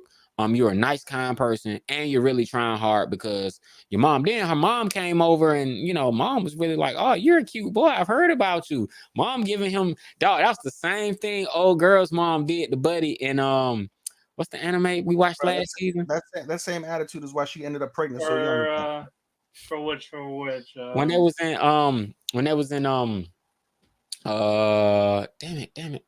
I'm terrible with talking. What's going on with my memory lately? Hold on, give me a moment. I can pull up my rankings. No, Hokkaido girls are adorable. Oh, Hokkaido girls, yeah. Yeah, old girl's mom and Hokkaido girls did them the same way. Oh, you're the guy I just heard about. Give me a hug. Come here, you know. But there. You're the girl. You're the dude that might be fucking my daughter soon. Bro, Nayori's up there. I need to test you. Nayori, bro, she is toxic. exhibited toxic behavior the entire She episode. is not worse than Rumi though. She is not worse than Rumi. Nah, I'm Team She is Rumi, not. bro. No, bro. I'm Nah, Team not Rumi. really, man. Naira, she is not No, worse than yeah, because y'all motherfuckers, I can fix her. I can fix her. Y'all Okay. can fix it ass niggas. There's no need to fix them. No, Nayor is having fun, but now she is not in control. So seeing her she's spiraling, bro. She's trying her best not to crash. I love it. I love to see her best not to spiral. crash out despite because she's not in control. So I The like, Rumi can go. That's but right. you see, her sister is just like her sister been crashing out the whole time. Her sister was crashing out the whole time. Ever since she dumped them, she regretted them. And her sister got him and she regretted it. Now she can't even focus on basketball and whatnot because she's like, oh yeah, I want to test him. This whole thing for her was a fucking test. She was just like, you know what? If I don't want you to have him. If I can't have him, I'm gonna put him in a position to see what he does. She's testing him. I'm gonna put you over You here. ruined him because now he don't want pussy. The pussy's being thrown him 3 different directions, and he's like, Well, no, because like, bro, you can only have one. Like, you gotta make that choice. Like, at this Sensei says that's a lie. No, bro. At this, maybe if you was in college, bro, we could do the best man type shit. But you can't do that. Like, this is like he's a virgin, bro. This is like you got the one girl who say, "Look, I already made up my mind. I want to lose my V card to you," and the other sister is like, "Well, look, this is gonna have to be your idea." So Nayori, she's already gave him the green card. Like, look, we can make this happen if you are confident that you want me. You can't be thinking about my sister. You got to be 100% with me. But then her sister's like, he barely hold hands with her. He even said the whole year that they dated, they barely held hands because she was just so shy and he was so shy and he didn't take it there. But her sister's like, man, I know everything y'all did. So now I can accelerate the relationship because I know what my sister's scared to do. I'm not scared to do that shit. Like, she's really ready. So with her, I feel like New York's not as toxic as her sister. She is toxic, but she's not as toxic. No, not at all. The toxicity is just like, yeah. I mean, like, bro, Rumi's toxicity is, I'm gonna set you up with the hottest girl in class, the tutor, when I know how she get down. You know how she get down. Like, I know she's gonna be doing that while also fucking with her sister at the same time. Like, oh, she's got I know you're gonna be feeding him. Amia looks like that type of girl. Like, she get caught up in the action, and instead of being embarrassed, she's gonna be like, "You want to join?" No, she seems like the type of girl to know that Rumi wants to know whether or not she wants to get over him, but she don't want her sister to have him. So she's kind of hoping that something don't happen because then she knows that his love for her is real. But at the same time, the silver lining is, okay, if you do end up getting with with her, then at least my sister can't get you. So I'm just like, damn, girl, you playing both sides of the fence. Bro, the toxicity of that reality of if I can't have you, no one should have you is just so wild. No, if I can't have you, I can't have you. I don't want her to have you. So I'd rather the girl I pick for you have you. Yeah. I'd rather have the girl that picked for you. And then the whole time her sister's crashing out because she was up there she thought she had this light Yagami death note. Oh yeah, I'm running the show. This shit is my game. I'm fucking puppet master. And it's like, no, baby girl. So I like it because that's how she played her sister. Like, okay, I'm a baller, bitch. Don't get it twisted. I can play a game. I feel like Sean likes this more because of the fact he goes to therapy more than you, and I don't go to therapy at all. And fucking the fact that this is all shit that like they've probably discussed in some point or another that's happened to or with Sean. It kind of like it's just expounding. That's why he's just gushing over the show. I mean, because if I was a girl, I would do the exact same shit. You ain't shit, ho. I would do the same shit, bro. I would do the same shit Nagora's doing. I do the same shit Nayora's doing. I would do this. You'd be that bitch I wish get gonorrhea. Shit, bro. Like, I do the same shit she doing. You'd be that bitch. At the same time, the same shit Rumi's doing, I'd be that fucking petty too. I was like, oh yeah, I'd be that fucking petty, but the whole time I'd be the girl that's on the outside. I'm a bad bitch at school, but when I go home, I'm a whole geek. I love it. Well, moving on. We got Shika no Kokoshita. You fucked it up. I don't care. Oh, we got it. We got Antler Soup. Antler Soup Company. Why did we start with this first? Because this is the show that I hate the most. Not hate. I can't say that. I Like, learned gets into something life. this week. I learned something this week. She dance? Go on. I did not know. I did not know moose were in the deer family. I did not know that. I googled that. Shit. I will say, moose antlers are ugly. Them shit look like the most gross like circumcised penis you ever seen. Bro. Ugly. When you think about it, an elk, a moose, they're all fucking big ass deer. It's like, oh shit. Nah, I mean, they're like I feel like an elk has nicer, like more pronounced like antlers. Like those moose antlers in the show this week were ugly. Bro, when you find that a moose is more like a deer than a reindeer is like. That's like seeing a girl with a hot body and then she's got like 15 fucking moles everywhere. Moose are more like deer than reindeer are like deer. I mean, did you really go down like a deep dive for this? I did, bro. I really just like National Nat Geo. You were like, hold on, let me look this up. Is it edible? Can I shoot it and eat it? I mean, can I pet it? Will it give me what's it called? You don't watch Golden Kamuy. We will shoot and eat this shit. Yeah. Is this yo, imagine, you know what would be great for you two if Shikanoko did a cameo in Delicious in Dungeon. If they did like a spoof? Yeah, or not a spoof, or it was like a guest episode. You just see random Shikanoko. No, bro. This show should. They want to kill it because they're like, "Oh my god, it's an extravagant deer. We need to eat it." No, this Nokotan should spoof more anime. I feel like that's when it really gets in. I would die. I would die laughing. I would die laughing. Spoof. I need to see them spoof Konosuba. I need to see them spoof like everything. They already did JoJo. They've done JoJo. They've done what else? More Fist of the North Star than JoJo, but yeah. It's always screams JoJo to me when she gets the fucking like male, like chiseled male model face. So the North Star. That's Kenshiro though. Kenshiro, yeah. I don't know. Yeah, I would see him do like Evangelion type, like actually in there, or said just DOP, got Gundam. Whenever you see this, I was like, okay, that's the Ava reference. Yep. Say like. No, I would like to see more of that, but yeah, we got the shrine. Nokotan being the deer god, and fucking Granny talking about, oh, this is how we make this antler soup. Antler soup, bro. That shit was like. Bro. Like, why are antlers like this useful in real life? Like must be in like boiling in this pot for like 3 days. 3 days underground for 3 days. Like what the fuck is going on here? Fuck, man. And this made Koshi time like fucking leave, and they're like, oh, like it's Ishika coming, like, oh, sorry, I'm late. It's like, you were here, man. The worst gag about this whole shit though is like, Koshi-tan, how are you still this fucking shocked? How's this? She should not be shocked because she's a normal fucking human being. If it were me, I would have been all right. Bye. I'm disassociating. I wish you well in your future endeavors. They will still annoy you. Them. No, bro. I love how even this show on this episode was just like, no, brother. Incest is the theme of this anime season. I hate it. What that freaky ass shit she said about her sister? I'm like, oh, it's free 69 bitch. You a 69 guy. You a freaky ass girl. No. You can't say freaky ass girl because you know what that spells. You can't say that. You can't say that. So it's the French word. So it's the French word for cigarette, man. She's a cigarette. We're America. She's a freaky girl. She's a very freaky girl. Shout out to Rick James, bro. That's your sister. Chill. I'm sick of it, bro. I thought you were gonna say shout out Gucci Mane. Yeah, we got but the second half we got fucking Life, and they introduced themselves as fucking. I love that. See, I like that. I was okay. I popped the life part. Yeah. The yeah, less gag, more like Deer Crackers wins. Yeah. Have you ever played Life? Yeah. I love it. Okay. No, the deer version of that was like really, really cool. She became an idol.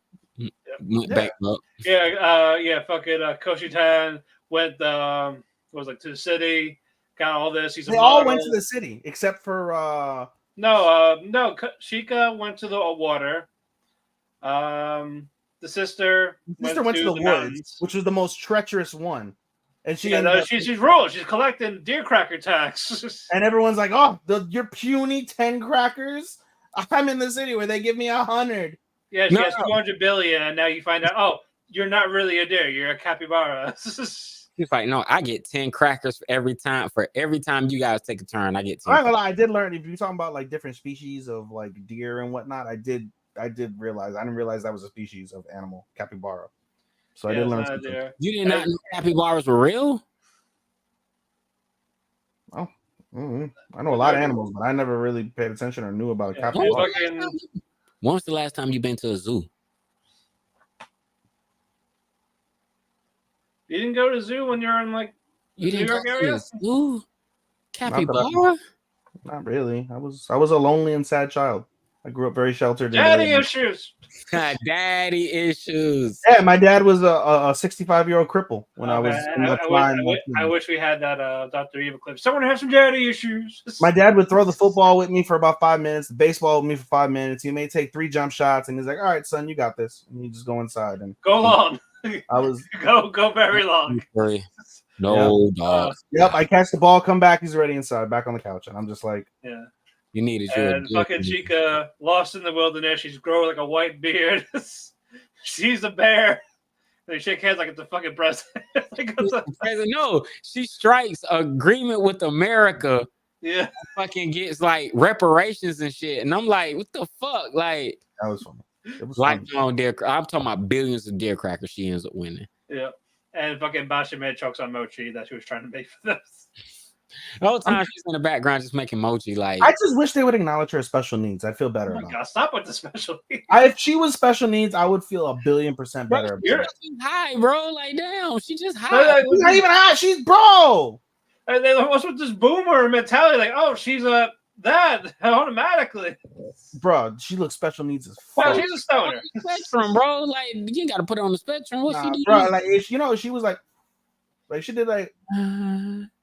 I love rice. If she did that, I'd be like, that makes all the sense in the world. But Japan don't do that because it's illegal to smoke weed in Japan.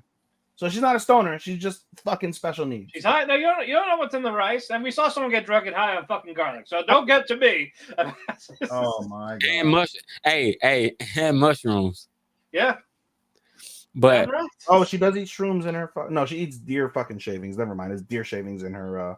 Bro, gross. These deer, the deer club is hell. Like they must be stopped. I'm agreements with the vice president of the council, student council president. Yes, we must. She's one of the least like likable characters on the show too. Like out of all the characters, I like the cat girl the least. I think.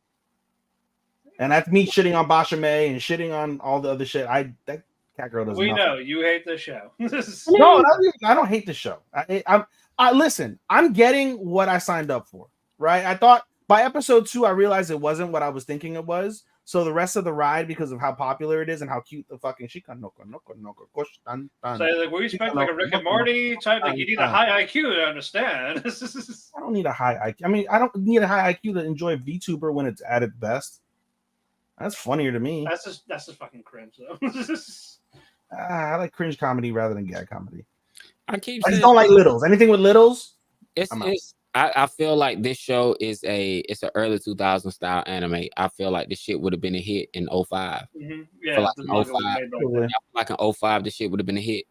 I mean, I think it still is a hit, but at 05, I feel like it would have been like it would consider like a masterpiece in that timeline. Yeah. Well, it kind of makes me challenge, right? The funniest like anime of that era was an anime called Excel Saga, and it was like it's random as fuck. And if this shit was as random as this, I don't know.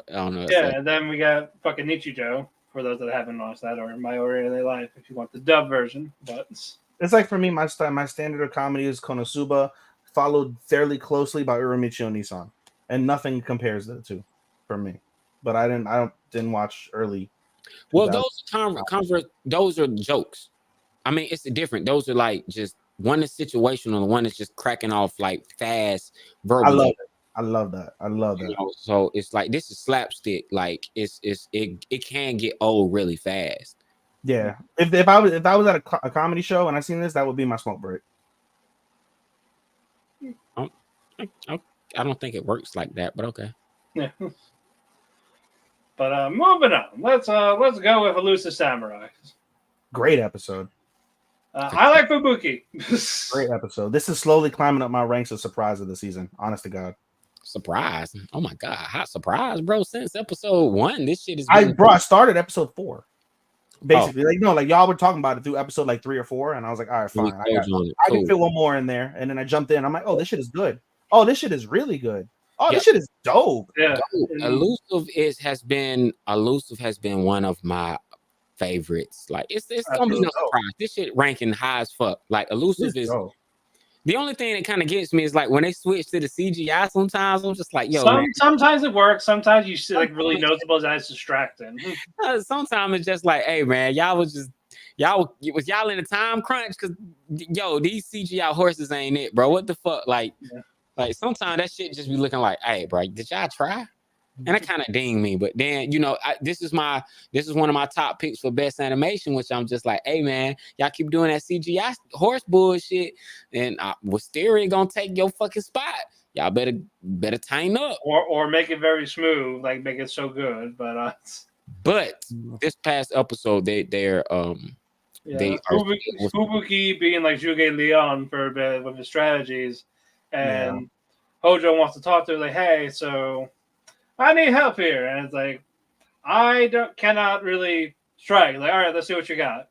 One of the things is like you don't know how to kill anyone. Like you don't know you can't strike. One of the things I appreciate about this show is that Hojo isn't trying to talk no jitsu motherfuckers.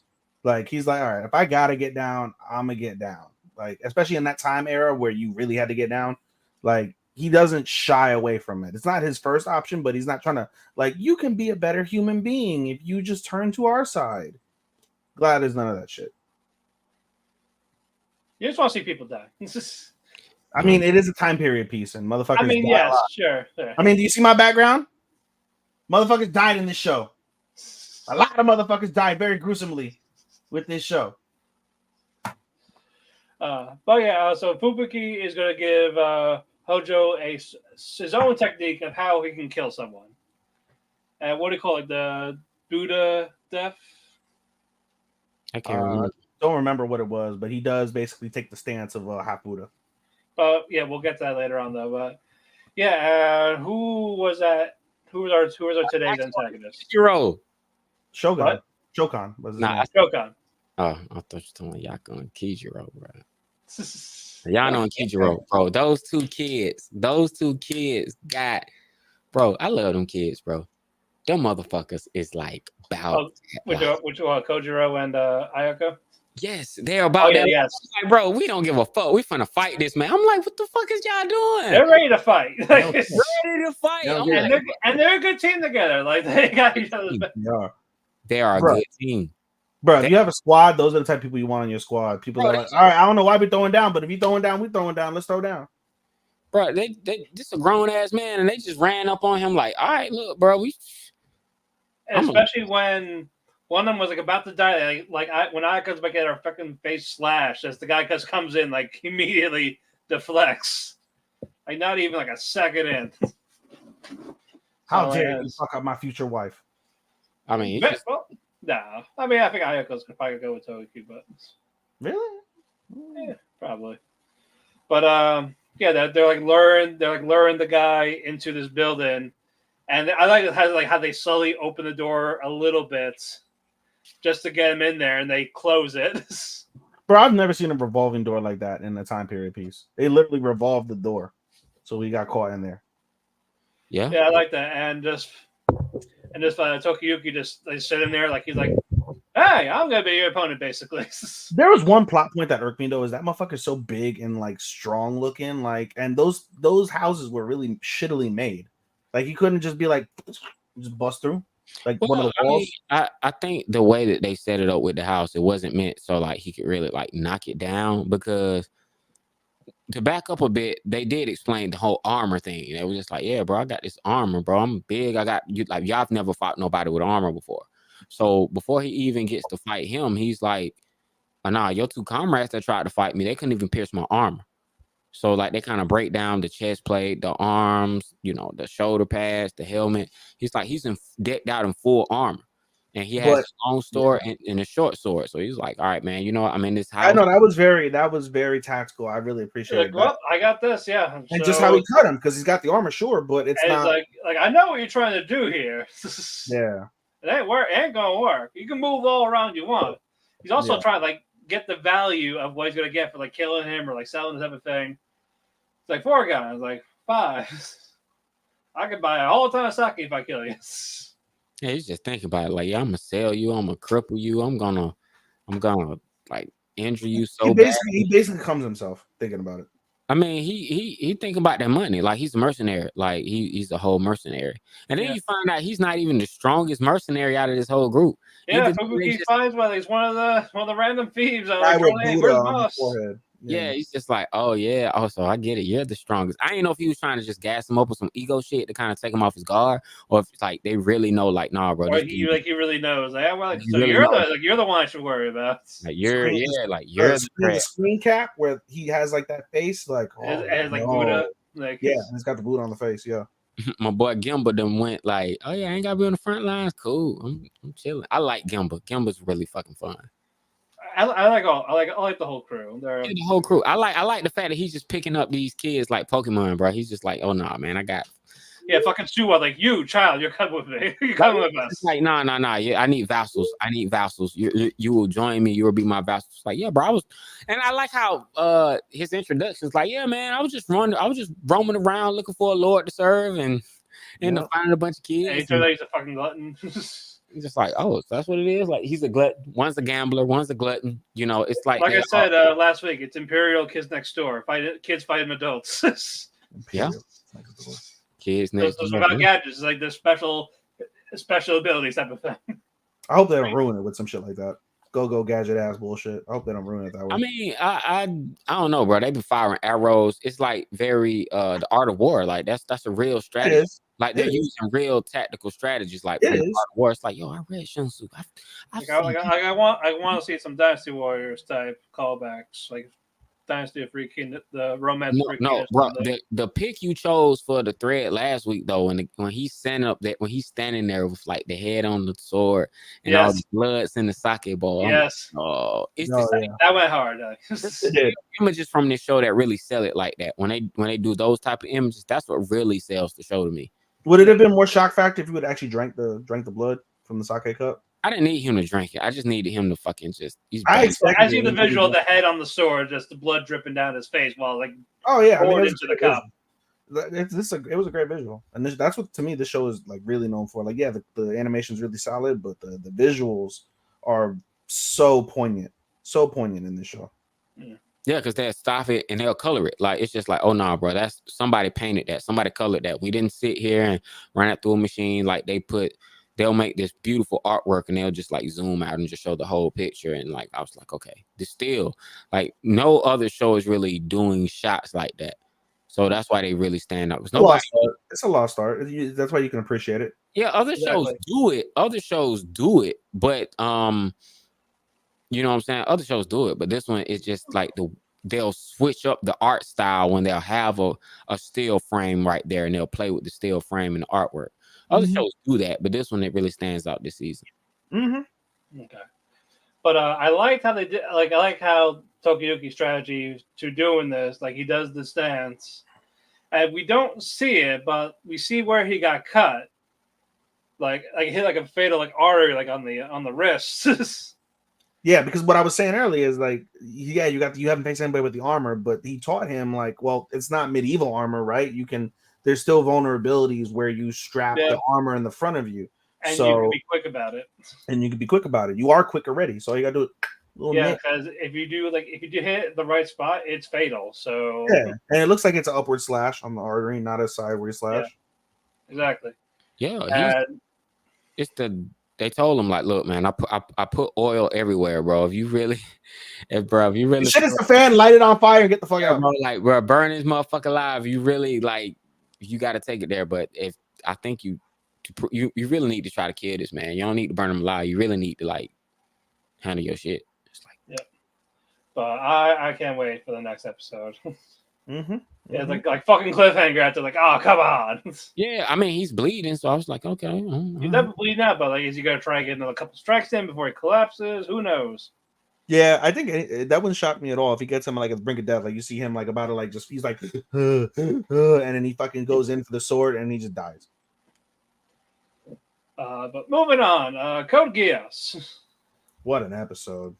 Yeah. That twist at the end, like holy shit! What an episode! Nah, the episode before this one, we had all the cameos. This time we actually get to see everybody from every Code Geass series so far, like in action, which was it was just beautiful. Like I was like, oh man, I saw Zero, Osuzaku, saw Zero, like I saw the Zero, the Lucius in uniform, in disguise. He's just like, oh shit, like the whole world is going crazy because Norland is a ass. And then Norland started his plan, like all these big ass robots. like fucking. Bro, that opening where you get the fucking psychopath, the bald giant psychopath, and he's yeah, like, oh, he's another. Oh, by the way, you're done. So I don't need you what do you mean I'm done? The guy's like, yeah, man, this is my masterpiece. Like, all I need now is to get the data from such and such and like plug it in. It's gonna be dude. It's like, yeah, don't worry about that shit. Oh god, we took care of it already. It's like, oh really? It's just like, yeah. Matter of fact, clock out when you're done. Yeah, like, you're no longer. Yeah, but we don't need you. Turn on like right in front of him. And then it's like you see these robots go through the city, and all of a sudden, all you see is, and it's just like red, like mist. What are they? Is it like poison gas? I gotta think, right? Fuck no, bro. They soak up your body and they chop you up. Oh, that's blood. Yeah, like they latch onto you into them, and they fucking drill in you. It's like they suck you in. Oh, I thought that was just bro. like poison gas. You're like being fucking vacuumed, and you're like being. Oh, my G, like, bro, that's blood spray. Oh, I didn't know that. Yeah, he did. He did. It's very morbid thought. Trigger warning. 5, 4, 3, 2, 1. Didn't reverse. You ever see somebody when they fall off a building and then they just evaporate? That's whenever I see blood splatter and mist like that. That's what I think of. Very morbid. But... I mean, yeah, just set them up and like blood went everywhere, and it's like that's fucking that's what they're doing. Random people. This shit is not targeted to Britannians or to 11s. No, they're not. It's everybody. 8, 7, 6, 5, 4, 3, 2, or 1. Well, he said enemies of the state, but I bet you because it's incomplete, that's why it's indiscriminate. I mean, Norland don't give a fuck, and then when you get the reveal about Norland, you're like, motherfucker. Motherfucker. Yep. So what are you after? What is your goal? Is it dudes like, so is it you want revenge? No. Is it do you feel superior? No. Yeah. You just want chaos? No. Is it there's no. like that is not like that is false. Like see this he's saying the same thing. The revenge. It's kind of corny though, because at the end he's like, what do you want? I want sleep.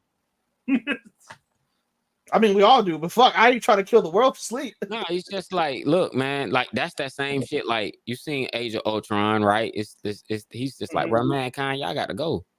Mankind, y'all gotta go. I ain't got to fuck about none of this shit. Like, so you find out because he ain't got no purpose. He ain't got no purpose. Like he was born to be Charles. Spoiler: he was born to be Charles D. Britannia's clone. They were supposed to take his mind and put it in a younger body. But the only reason that they didn't is.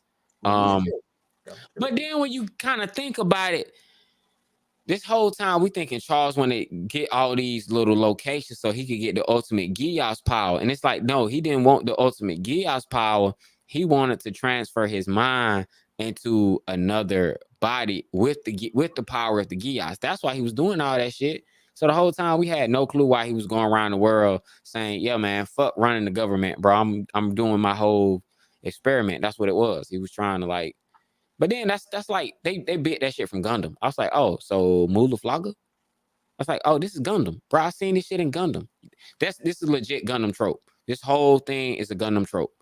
They've done it in Gundam at least 2-3 times where somebody gets cloned and the clone fucking goes fucking berserk and be like, look, man, yep, I'm finna do this shit. And that's what it is. He don't even have a motive. He's just like, bro, honestly, fuck y'all. He's just like, fuck everybody. Hey, this is start over.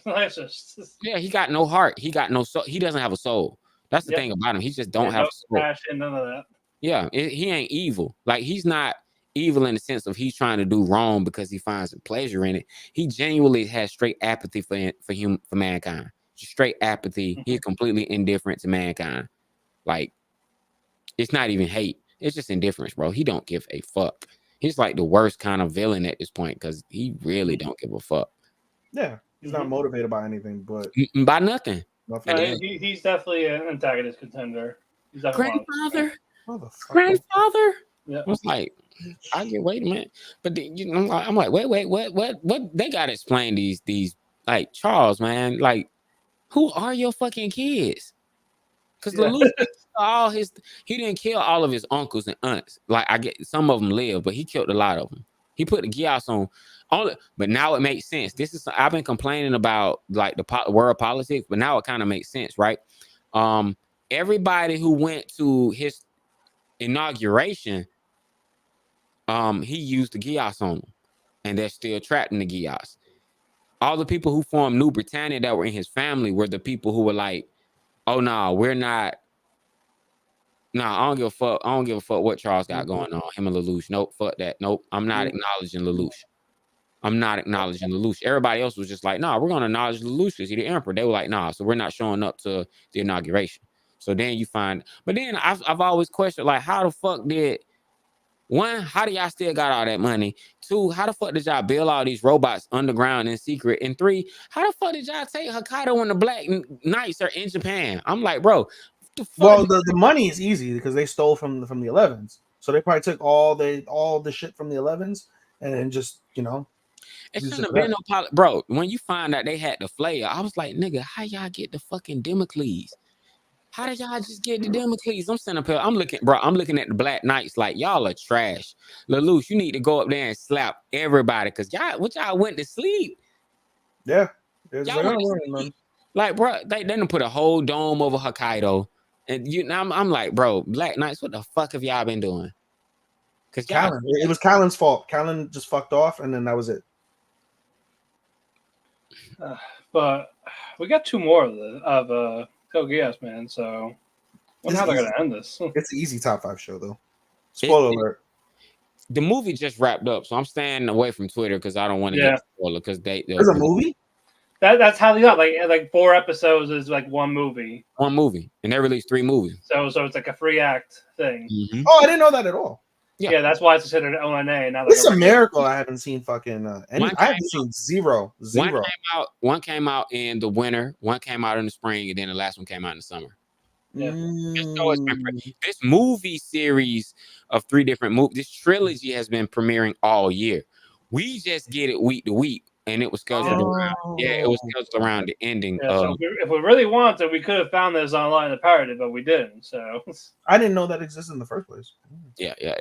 But yeah, everybody from even Akito, I was like, oh shit. Yeah, motherfucker, you talk shit about the OVAs, but I love them shit. So here, Akito, I was like, yo, Akito, he finally made it home.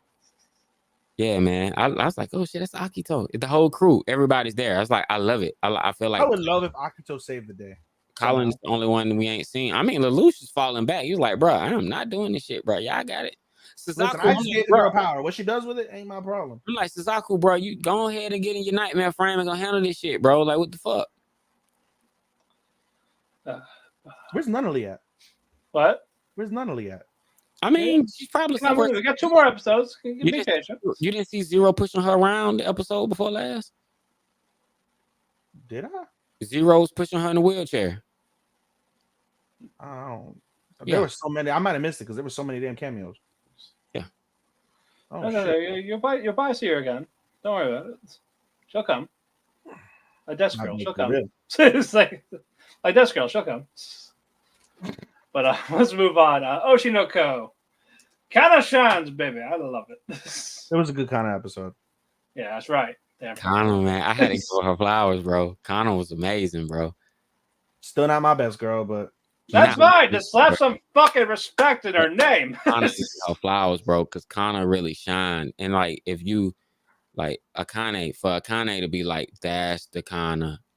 Because she was fangirling in the place. Let me explain it. When I say I related to her, it's like when you kind of just when you do too much, when you shine too much and people put a light on you, like when you young and that shit happens, you kind of end up having to take arrows because everybody's kind of like, man, what make you ain't so special? People, you end up bullying, you end up having to fight for it. People make you have to work harder for that position because they jealous. They hate that you're in that position. So but she's someone who thrives whenever you put them in the center. Like when you just like, nah, when I'm not paying support role, when I get to just go free and make this shit all about me, I'm a shit on everybody. So I like the fact that she's like, yeah, I can shit on everybody. But when I was a child and I shit on everybody, they was like, oh, look, we don't need you doing all that. You a child and you popular. We only want you here because you famous, not because you talented.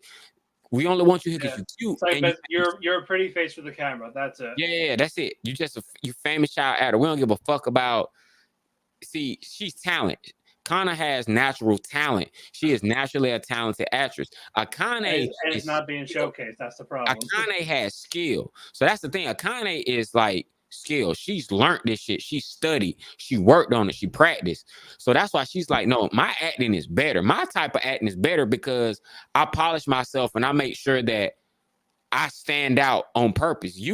She's like, nah, my acting is better because I can fit in any role and I can support. She was like, well, you're a lead actress, but you trying to play support. You need to be a lead actress. Stop fucking being a supporting actress. And she was just like, bitch, shut the fuck up. If I was a lead actress, I'd be better than your ass. So I like the fact that she's like, well, shit, that's the bitch I fell in love with. Do it. And so I love the fact on this episode, like, Kana-chan. I like it. You seen the bell peppers in the background. Yeah. Like, yeah. She was like, yeah. She was like, girl. And she looked so happy, like being able to be herself. For kind of like, did you see that sparkle in the eyes, man? Like, on some Vegeta shit, you don't want to beat. Well, Vegeta beat a motherfucker at his worst, but on some anime shit, you really do want to beat somebody at their best. If they your rival, you don't want to beat them at they like when they weak. You really want them to like. It's no fun that way. Yeah. Don't hold back. I want you. I'm surprised. Like the show, like I'm happy the show didn't do it, but didn't deviate when what's his face when Aqua fucking grabbed her by the cheeks and like squished her and was like, "Listen, bitch," and like without saying that, like any other anime would have been like, "Squeak." Like, oh my god, and they didn't do it for here.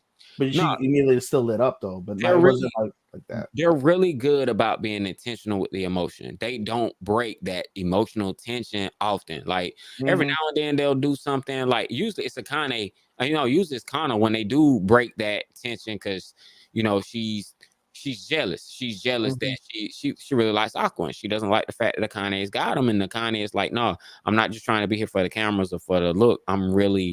I know his secret, bitch. You don't even know that I know his secret. You don't even know that he got a secret. I know his secret. And I was like, damn, I love the fact that she knows his secret. Ruby don't even know that, she knows their secret. Like Akane knows the secret. I also love that the director is also involved in helping out Kana a little bit when she was younger. Their reactions, bro. All the crowd's reactions to all these shots are all inspiring, bro. All these people on pins and needles watching this shit in its premiere and then seeing them just be absolutely stargazed and mesmerized by how whimsical and excellent these performances are. And then to Sean's point saying about how knowing the depths of the character, the person, the trials and tribulations, both for the play and outside of the play, and to see it all culminate here, it's magnificent to watch. No, it's dope. Like I love just seeing Kana finally step into her light, and I like the fact that this was the plan. The plan was to push her. I like it. It all started with ad-libbing, and I like how they used another character in the beginning to be like, "No, I think I'm gonna ad-lib this scene." It's like, "You gonna what?" "Yeah, I'm gonna ad-lib this scene," and he ad-libbed. He went off script, and then he was like, "What the fuck?" And then Aqua was just like, "Yeah, man, I'm a catch." Yeah, it's like. The guy who was playing Blade kind of wanted that too. Yeah. So oh, okay, that's how you do it. All right. That conclusion though. Oh, you talk about ad-libbing? He had to ad-lib Aqua's emotions. We got killer Aqua. That's probably the first time we see murderous. The director was basically like, "Hey, you have to hate acting if you're ever going to be what you want. You can't just be like you love acting. You gotta hate it." Because it triggers his anxiety. He's like, look, when you start to enjoy it, you feel guilty, and that guilt makes you. He's already partially there. You feel like you don't deserve to do it. It's like he has to settle in that dark place because he's already there. He's only using acting as a vehicle for his revenge. He's not. He doesn't actively say he can appreciate acting for all it is, and he can find the appreciation in the sentiment he's supposed to feel, but because he uses it as a well, that's the thing. If his mother didn't die, he'd be an excellent actor. It's a job. It's as simple as that. With Aqua, it's a job. That's all. That's what I read between the lines. That's all he said. But I feel like people don't work jobs.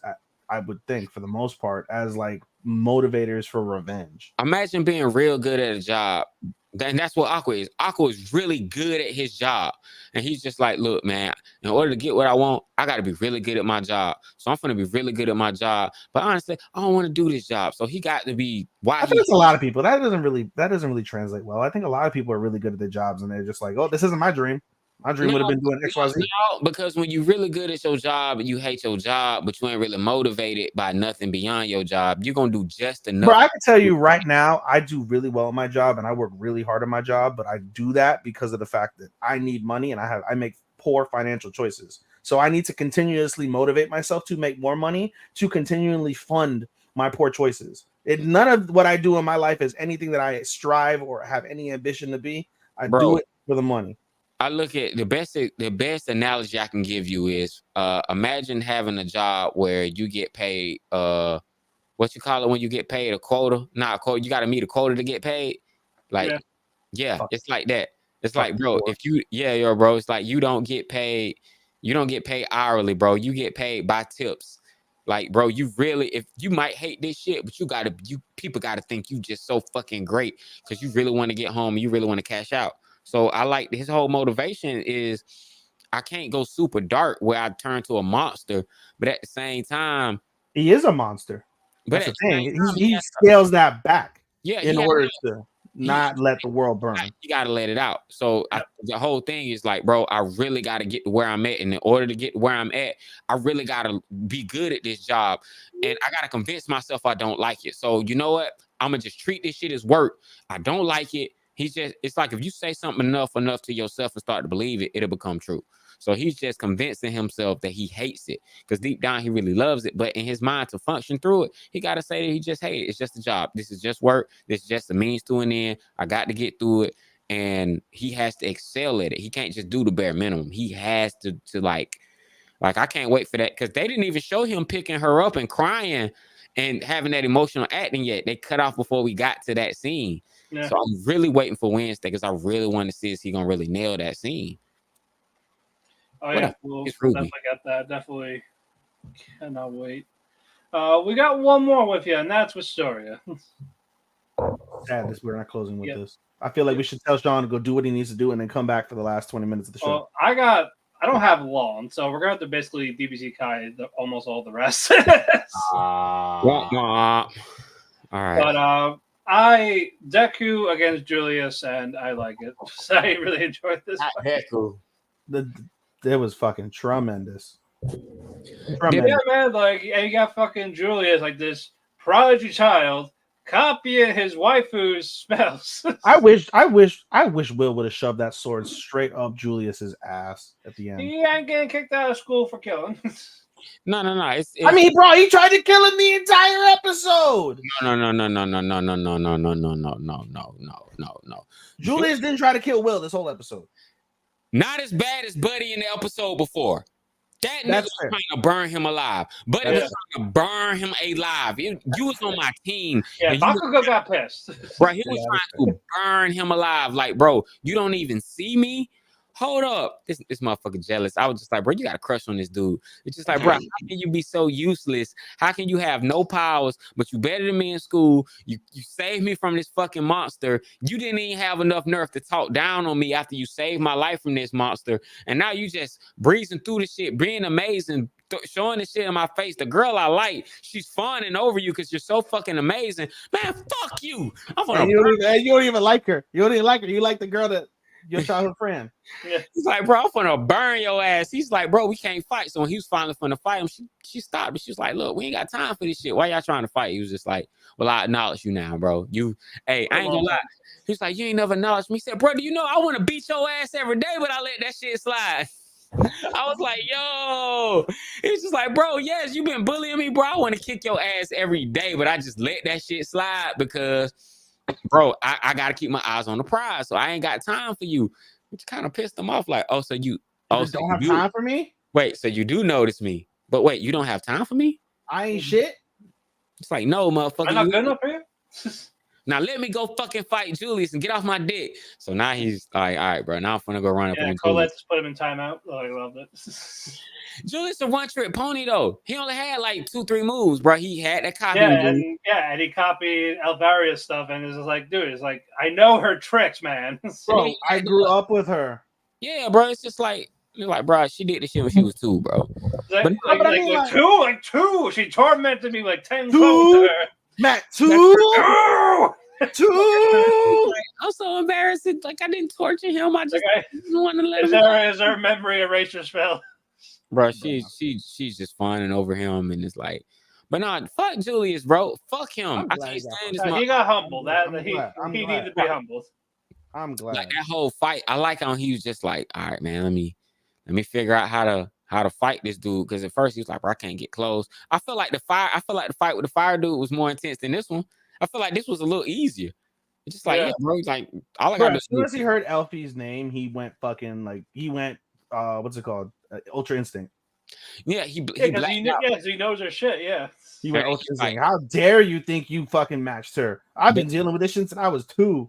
He had. But you know what I appreciate? I appreciate that he don't flaunt off that Elfie is like his childhood friend, and that they have this like pact together or whatever. He said it at the damn thing. Now he kind of told the whole fucking school. Yeah, they basically just I admire this bitch. But did they hear him? Because like they remember at the end they like had the vocal thing like with the wand to be able to like speak. Yeah, I think everybody heard what he said. Like he was on that fit. Like I can't wait for the whole school to be like, hey yo, Will is that dude, bro. Will, what the fuck? How you got no magic and you like let them come in? I'm the one sucking his dick first. Like I knew he wasn't gonna win though, because I forgot about it. Yeah, I had a feeling that it made total sense too. It was like wow, and then you're like, wow. He even said he didn't care about winning the competition. He just wanted to beat his ass. Yeah, he was just he second place. I guess he's second. Yeah. If they do a second, then I guess he would be. But I think you have to grab it. He didn't grab the crown. He just really went in there. It was all wig though, because we're gonna have it did kind of hurt me. I'm like, Julius is literally right behind him. No, and bro. These people are right. They're right there. Like they're like within arm's reach of the sword. Will is like, I'm gonna run this fucking fade. Like I'm gonna run through this course just so I can get to the end and beat your ass. Like that's how bad I want to smoke, bro. I'm gonna go through this shit. I'm gonna run through this whole thing. Bro. I'm gonna get magic. He fucking he leaped into the air, went to the face just to catch up to him. No, his homie too. His homie's gonna get mad props because his homie made the gauntlet for him that allowed him to do all that shit in the first place. Yeah. Bro, he flipped in there, landed. It's just like, bro, I want the smoke. What's up, nigga? Let's go. Motherfucker, like, yo, what's up? He's like, bro, I got this sword, I got these gloves, and he's like, bro, we finna fight. Bro. And I like, bro, that scene when he was just slicing the ice, 1, 2, 3. Yeah, he just like he was just slicing it. Then he would they took the camera to the side, and you just see him walking, slash, twist, slash, flip, slash. He was just slapping that shit. I love when he's also in the air too, and he's like ding ding ding, he's jumping off the fucking off the ice. Ding, ding, ding. Bro, this man playing twisty fucking thing, fucking down. Bro, he's playing pinball with these icicles, bro. He don't give. But he's done that multiple times in the season too. He did it off magical circles. He's pinball magical circles. Bro, straight Asta energy. Like, bro, that's better. He better than Asta. You know why? He don't fucking yell. He's not mada. He's not doing that all fucking. Nah. Because Asta ain't gonna punch you in the face. Asta gonna hit you with that motherfucking sword. That blunt has the sword. It's gonna hit. No, Asta. I can't. No. He has Asta energy. That's because Asta is the pinnacle of not giving up is my superpower. Yeah, so and fucking square up. I will fight you, bro. Will's magic is not giving up. He's like, bro, he's Asta 2.0. Like that's he's Asta 2.0. What is it? I'm out of magic, but I'm not out of options. I'm out of magic, but I'm not out of options, bro. He walked up in there at the end. I'm not gonna even hit you with the sword. He cut all the ice, put the sword down. Yeah, I'm talking about when he punched him and he just rolled and hit the wall. But I was cheering so fucking crazy. That was a Dragon Ball Z fucking like major fucking explosion too when he hit the wall too. Yeah, bro, he rocked that dude, bro. I'm talking about, bro, he rocked him. His whole jaw just gone, bro. You better put. Hey, the good news is he can put ice on it. Yep. He's done. Like he's done, bro. In front of the whole school, a dude with no magic beat your ass. He beat the what was he the? I think he was with the He top. was the top, bro. He was the top considered. He was the top candidate to like. He was the top It considered. felt so the good next seeing president, I say, Elfie's assistant just writing on his little scribe like fucking Like, useless. Dud. lost like a bitch. Yeah, lost cause. Fuck this guy. It was Will great. got a nice little fan base. You know, he got a nice little fan base. Everybody likes. Bro, I don't care. Now we're talking about Black Clover. Colette 1,000,000,000 times over Noelle. Give me Colette's all day over Noelle. Colette. Yeah, give me Colette's over Noelle's. Okay. What, bro, hold on. Before I go, what has Colette been through? I don't care. No. Wait, what'd she do? She just makes a sword and a glove for Will. She didn't make the glove. His homie made the glove. It don't matter. Like she's. Well, okay, so Colette has daddy issues? No. Was she bullied by her brothers? No. Was she bullied by her sister? No. Was she like, hey, my mom died. It's my fault. Mom died. My mom died, and everybody blamed me. Oh damn! Still no excuse to be a bitch. Like she ain't no bitch. Like is she a princess? No. Is she super rich? Probably. But no, bro. Noelle. No, bro, you can't do that. Noelle is like, did you see the growth from Noelle? Noelle went from a stuck up. Noelle went from Lucy to Ezra to Urza. She went from Lucy to Urza. She went from practically fucking useless to this bitch OP. And still fucking bitchy. And no, who cares? I care. Don't give me. I don't want that energy in my life. It's personal to you with these bitches, bro. Yeah, I thought I would look at this character, bro. I want to be next to some bitch that has her fucking ice sword stuck. Are you fucking them? No, you're not.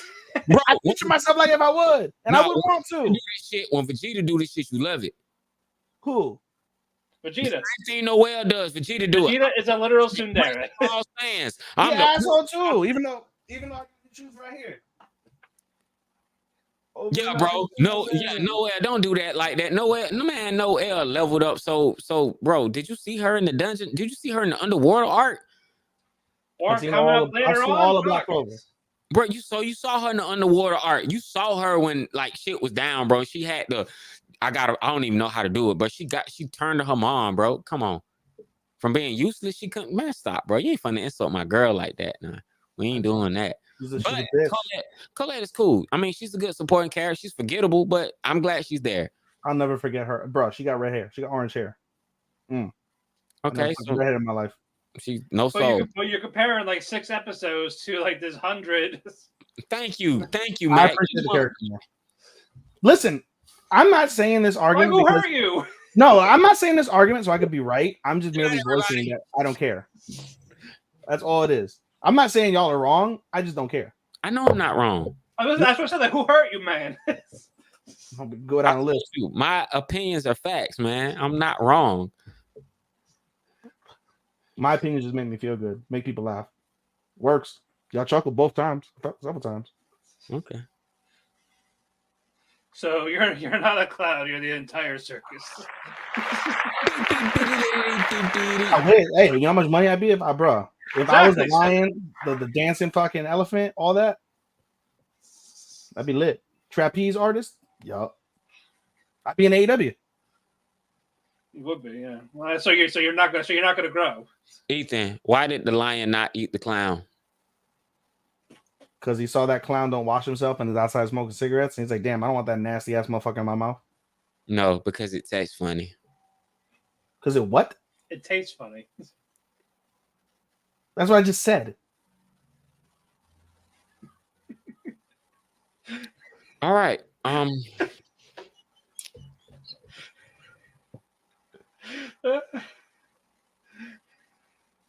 right. I get the joke. I just,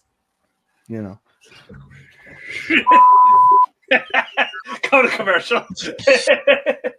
We'll be right back.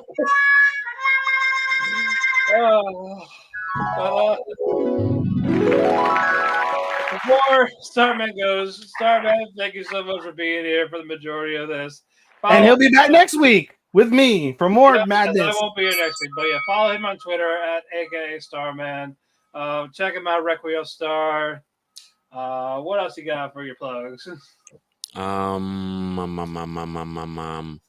that's all I got. When's the new album dropping? I'm working on it, man. I don't know. I'm working on it. I got. It's always the question. You just drop a new album 2 weeks later. When's the new one coming? I don't know, bro. I'm cooking. I got a lot of stuff I'm building. Like y'all seen them. I've rearranged my pod space. Now I have a nice place to sit. Bro, But you know what you're doing? You know what you're really doing? You're accumulating memories for your songs and experiences for your songs. That's what I feel like you've been doing this whole time. I mean, bro, I can take Illmatic's life and I could turn that to a whole album just based off of group chat conversations if I wanted to. Oh, bro. You should make a song out of our group chat. No, I'm not gonna do that, bro. Just change names. Anyway, I got a new space. I'm probably gonna be streaming and plotting later, but I'm still still getting my stuff together. But We're looking forward to it. Bring us on.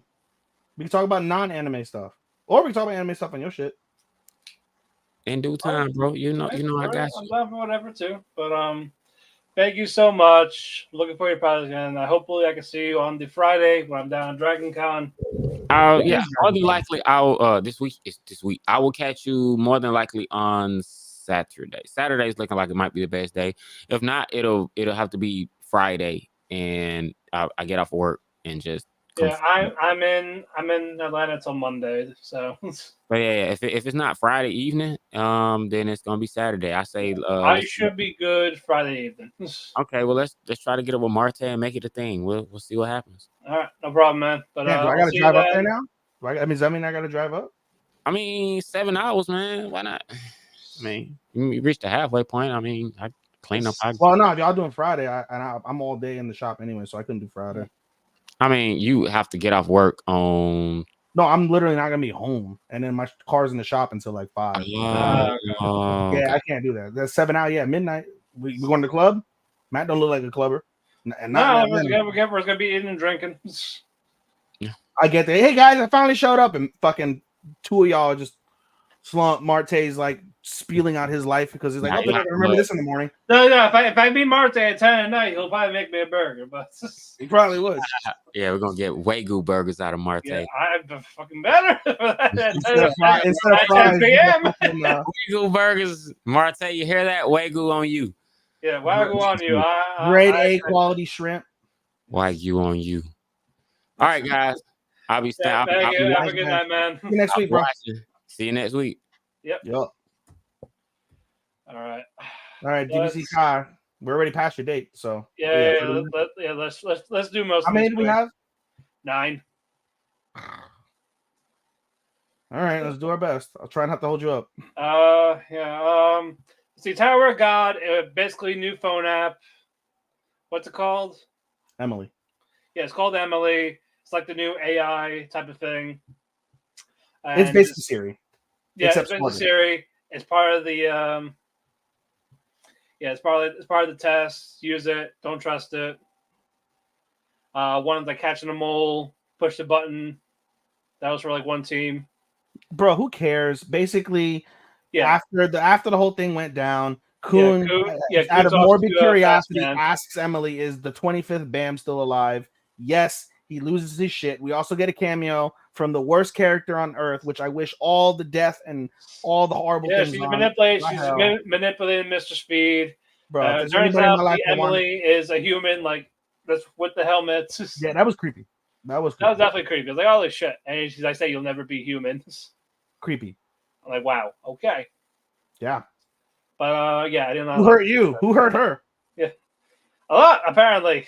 Clearly. She's in that fucking test tube, baby, type of thing. But yeah, like I said, I only cared about those last 3 minutes. I agreed. Wegman was so annoying this episode. And the fucking the mole and all that shit. Like, oh, it's Chirpy. You're my lost pet. It's like, what happened? I burned it alive. Stupid. Move on. Another one, Twilight Out of Focus. This focuses on Shion. He's looking worst episode of the season for the show thus far, sadly. Yeah, like, remember Hisashi and Mao? I don't. But apparently not. Our main people, nope. Gone. Don't exist. I wish they would like clip. Meanwhile, back in Hisashi and Mao's dorm. I guess the next 2 or 3 episodes is going to be Shion and Rei, and probably the finale is maybe all of them together. So this, to me, loses points in that aspect. Like, come on. Yeah, it definitely, like, It peaked after 4 episodes, and it absolutely peaked after Yeah. the end with Jin and Ichikawa. Yeah. I can't see it going better. I can't see it going better than that. Yeah. Shion's annoying. Ray's a horrible person, apparently. Yep. Like, making excuses for not want to date, and they say, hey, you do not want to date this guy. But I want to, just so I can break up with him. Bitch, fuck you. Next. Pretty much, yep. So we're done there. VTuber. It was cute. This was one of the better episodes. Yuki got doxxed. Yes, but it's a fictional story, so she probably didn't. I know, but at the same time, it's like she's got doxxed, and it's like she just brushed it off. Not calling the cops because somebody's been knows where she shops, knows her apartment number. Yeah. But yeah, she just used that as an excuse to fucking move. And yeah, Aoyuki and Mashiro, they're fucking, but no, this was, bro, you have to admit, this was one of the better episodes. No, I'm joking with that. I'm joking. Like, yeah, they have a nice friendship. They're, of course, they're VTubers, so they gotta be a little perverted. It's the shit that women get away with, bro. I can't be like, bro, you got a fucking tool on you, bro. First off, we're not showering together naked. Second off, I'm not staring at the tool. Third, I'm not gonna be commenting like, damn, you got a nice tool to me, Matt. It doesn't work out that way for men. Yeah, no. I mean, no, but not you and me, no. Yeah. What you trying to say? I mean, sure, what are you trying to say? We digress. Anyway. But no, it was just, after the whole fake doxing story, it was just basically her spending the night at Aoyuki's house. But they do establish that they're best friends and they appreciate each other. They come up a little. They even gave each other pet names before they basically started. It's just. Yeah, no, but I wrote in my summary, I think what encapsulates this the most is that basically you have someone that you can call an actual friend. Like you have coworkers, you guys are very friendly and interact with each other, but someone you can genuinely like level set on and like be a good friend and like enjoy quality moments together. I think that, and I love that also. In all sincerity, Matt, considering how you and I are, how we grew from like, we knew each other from the group, and then we knew each other from the podcast, and then over the course of these 3 years, we've grown into being good friends with each other, and somebody that you can talk to about, like I could talk to you about whatever. You can obviously come to me whenever you want to talk about something, and that's the beauty. That's the beauty of collaboration, especially in a like social media presence world universe that you and I live in on a far end compared to them. So I appreciated that, seeing that, and I thought it was. I do. No, I will admit that power is nice. It was. I didn't care about that first half with the fake doxing and my new apartment. Nothing changed. It was better than the little shit we got for the last 2 episodes. Instantly. I don't care. Oh, yeah. It still doesn't make me like it more, but yes. I mean, shit. Depending on how bad this fucking Twilight goes, maybe VTuber sneaks his way up. I don't think they're both on mine, actually. Really? No. It's holding on barely. It's holding on barely. And again, I got so many that even the good ones are going to be in the mentions. Yeah, Twilight for me is barely holding on. And same, I have a few good ones. You're going to be like, what? I'm going to be like, I just like other shit better. You'll probably be better than when I say my shit. Yeah, probably. But moving on, my hero. Spinner is now basically a fucking Nobu. He basically is, right? Yeah, even Bash called that when we were watching.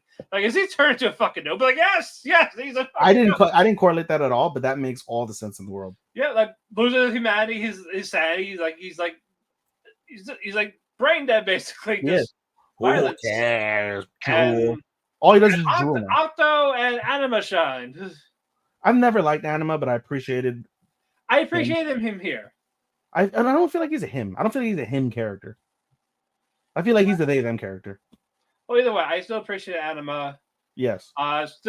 Still better than Memento or that fucking grape juice. Yes, he is a billion times. He's still the worst person ever. Both. Yes, he is. He is the worst character of the show. But the Octo was great here. Like he was. You finally see his face. You get his background. Like, really the heteromorphs say like they don't like him. They're considered freaks. Yeah, not really the quirk, just the appearance. Yeah. Well, maybe, but we don't know that. That's not the type of show this is. But we digress. Yeah, and fucking what's the sensei's name with the loudmouth? Loud Mike, Present Mike, yes. Yeah, he's like trying to protect these students as well. Like he's getting like, this new generation, Yeah. Ooh, they're stronger than us. And it's good because they're the lesser appreciated characters. They don't get the shine. They're just Yeah, like and they're they the are here. side like abstract characters that are in the background. They're like Midoriya, we love him, yay! Yeah, it's always Deku, Bakugo, and Todoroki. But where's these other guys? Fuck. Yes, and Uraraka and Momo and Sui. Ida. Yep. All that. So I love that. Again, Octo great. Hit that nice big punch too on Spinner. I appreciated it, and then especially with Amina, where he was like, "Oh, like, you know," he had the growing conversation their with his mom. horns. Yeah, he had the conversation with his mom, and it's like, you know, you should learn to appreciate when someone laughs at your friend. Get mad when someone laughs at your friend, but make sure you get mad appropriately. Don't get mad for shits and giggles. I was like, that makes a lot of sense in real life, let alone in the show. So that was a nice moment. Right. So yeah, definitely. Of course, another cliffhanger. They're not done yet. Not by a long shot. Yep. So we'll get more Spinner because we're taking a break from. I have a feeling I know where this is gonna go. Basically, Kirigiri or whatever the fuck his name is gonna end up basically going to their side. He'll like turn back somewhat normal and then go onto the hero side. Right. But we will find out. I'm trying to figure out where they're going to end this season to make it make sense. Make it make sense. No, I don't know if they're going to close All for One. I'm not going to do Ochako and Toga. I don't know. I can't think of Ochako and Toga. It's either going to be the end of whatever happens with Deku and Shigaraki or All for One. As I don't know. I don't know what they're going to do because they're like, what, 6 episodes maybe? 7, actually. I was surprised when I checked it off my box when I was going through my list before I was starting the next episode. There's still 7 to go. Well, they have 21 this season. And that was just episode 14. Hold on. That was 14, brother. There's no fucking way. Yeah, 7 more. What the fuck? Yeah, brother. This ain't gonna finish. That's right. That's why they took their fucking breaks. Yeah, so this ain't gonna finish till the beginning of fall. Well, with that said, actually, good point. Before we continue, does that qualify for our list if it's gonna finish then? I still think it will if it's just like this one episode. We've only got 5 weeks.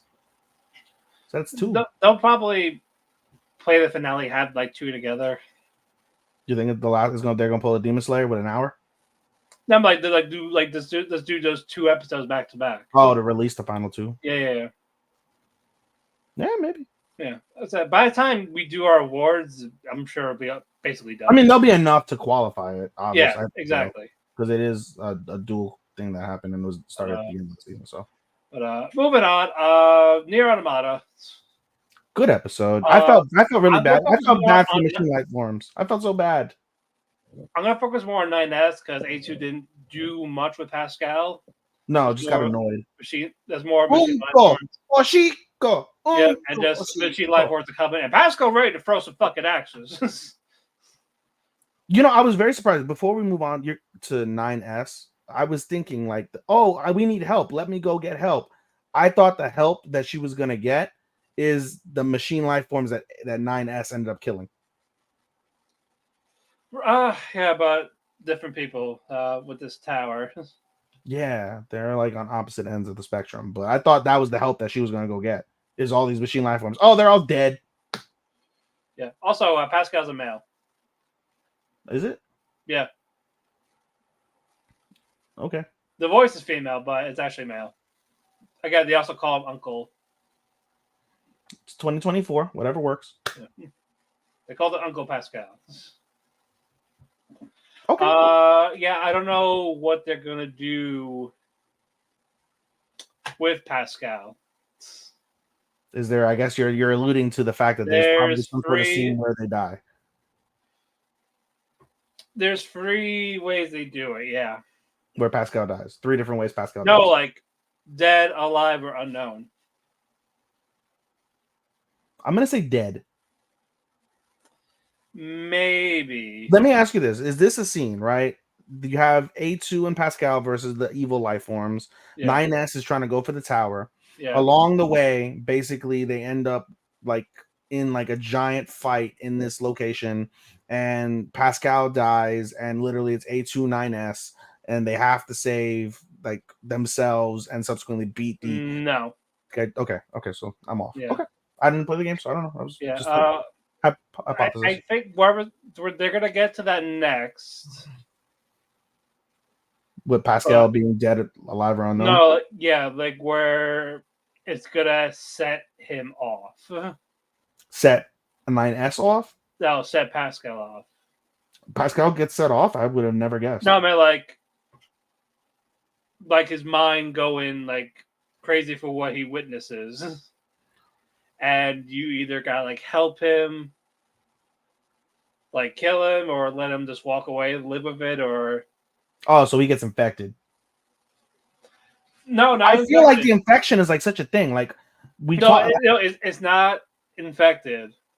It's basically hacking to erase his memory of what he just witnessed, or just kill him, or just leave him be. Yeah. I feel like it's a valid point we should bring up, though, what I brought to you in the chat earlier, Matt, about how like now it's such an interesting dynamic shift. How we went from A2 being cold, calculated, and scorned by everybody. Slowly and now the roles are reversed, or A2 is learning humanity, and 9S is the one who's been scorned and damaged mentally and emotionally, and now he's turning into a cold-blooded like murderer. Yeah, it's pretty wild. Yeah, 9S definitely blew off some steam. Like these robots were like begging for their lives.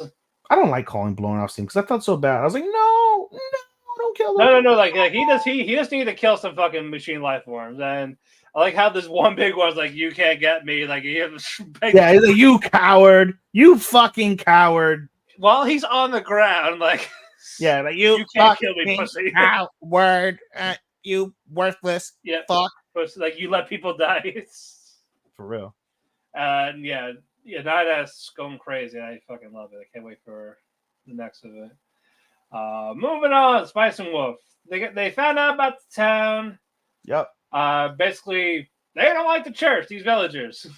That sounds like a lot of places. Yeah, because they're pagans. They celebrate pagan god, and they talk about the person that presumed dead is not a harvest god. It's a snake god. So and apparently some of those people like don't like that because snake. Heavy. Yeah, heavy snake. And I admire Lars's patience with fucking Holo for once. Bro, like Holo's doing way too much. I was like, bro, you talk about toxicity. Oh no, she definitely is. She definitely is. I'm surprised we didn't talk about this with Sean. Did you not watch it? Shit. Oh fuck, we didn't ask. Probably did. I forgot all about that. And so did I. Yeah, because he watches both sub and dub. Yeah. And so Karat basically tells Holo, like, okay, so we can keep going, or we can just stop. Because apparently there's nothing here. Like, basically the church or the guy, this is your altar, and no one knows anything, or they're not going to say anything. So, we stop right now, like, I'm willing to do this for you, but I don't think it's worth. I think what pissed me off is her response was like, oh, she went from, it's not fair for you to bear the witness, until like she gives him like the puppy dog eyes, and like she looks kind of devilish. I can't even lie. She looks a little devilish in this episode, and she's just literally like, all right, well, if things go awry, I'll leave it to you to clean up. Like, that's so fucked. That's fucked. Like, you keep putting this man in like grave danger, because literally they're like, what if we get branded heretics? I feel like it's inevitable. I thought that was foreshadowing. Yeah. No, and again, this is all new stuff, like past in the light novel. Like, it's still not what that was in the original series. Yeah. So can't wait for that though. But apparently they're just not going to. But they're gonna get dragged back into it. What? Spice that's a Holo said, like, oh yeah, we don't have to keep going. They're gonna dig and find something they're not gonna like. Yep, there is going to. But I'm still intrigued though. I still want to know more. I'm certainly intrigued. It's cringe to see like Lawrence so smitten for Holo, and Holo just literally Holo acts and is what Naori wishes and was kind of with June. Just but Holo just succeeds. But she succeeds. Yeah. Moving on, Roshidere. Good Student episode. castle competition thing, Sayaka and Alicia. Yep. They're talking about, policies at school and all this. It was such a silly argument. I was like, this is kind of a pointless argument. And then This lasted the majority of it. Masachika trying to give Alicia, even trying to get him to move. Like, so, are your breasts actually e-cups?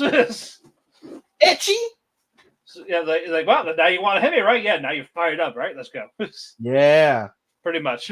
And no, like what's it called? Alia does a really good job in counterpointing the original argument, but then we see old girl's running mate, Sayaka, was it? Yeah, puts like fucking plotters in the crowd. Yeah, foreigner, like the very trusted Russian, basically. yeah. And then so Alia starts freaking out, and then Masachika comes in and bodies the whole argument. He slandered the current president, but gave him the most backhanded compliments, basically, to the council president, and then just completely destroyed the argument. And literally, the vice president, it was like, we lose, as her fucking president elect is just fucking balling like I didn't give a fuck.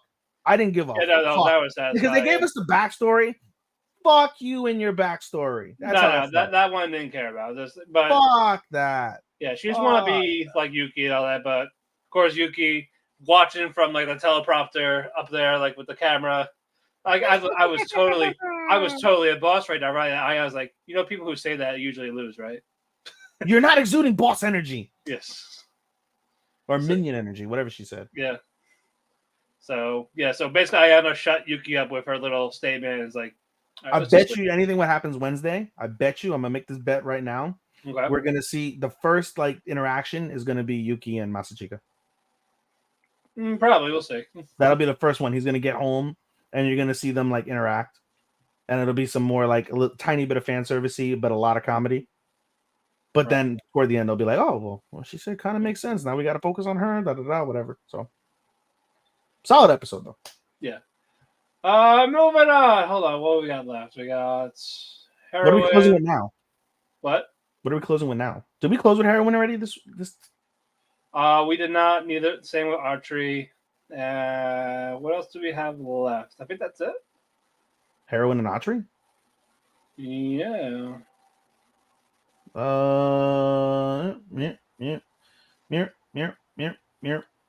Shoshiman. Sorry, let's do that now. Shoshiman. Oh, bro, no, we should. Are we gonna wait till the finale for this? I feel like we should close with this because that. I was saying we already closed with it. Oh, okay. Yeah, we already did that. All right, let's give. Well, you want to wait for Atri still. All right, so I guess we're closing with Heroines. Yeah, this is gonna be the only time it'll close probably. Well, given it was Lemon, yeah. Yeah. All right. Anyway, all right. A man just wants to enjoy his burger. Yeah, he definitely wants. Bro, let the man eat. Yeah, basically, Yuki, Kabato, they're supposed to meet up for dessert at 3:30. So I'm gonna get something to eat. And of course, he stops eating because he sees Kengo across from there. Yep, Kengo's like, I'm in some more shit. Come join me, brother. It's like, I don't care. He's trying to take a bite. Although I'm sure you're curious. Not really. Not really. Come over here.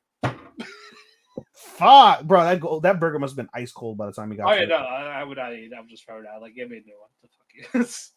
Oh yeah, basically, following some girl who's apparently in this bad group of people that are dealing with illicit drugs. Kengo's like, shit, they're leaving. I gotta go here. Call this. There's no phone number. It's just like lines. No, it's like meet me. Yeah. No, she said meet this person. What am I supposed to do? Say to them. Tell them. Yeah, they basically go. I tell them, you'll know. The most useless fucking shit, right? Like as if motherfuckers are bugged their fucking area and they gotta be like. And Kobato Yuki eventually figured out it was a map from where they were as to apparently they thought it was his girlfriend.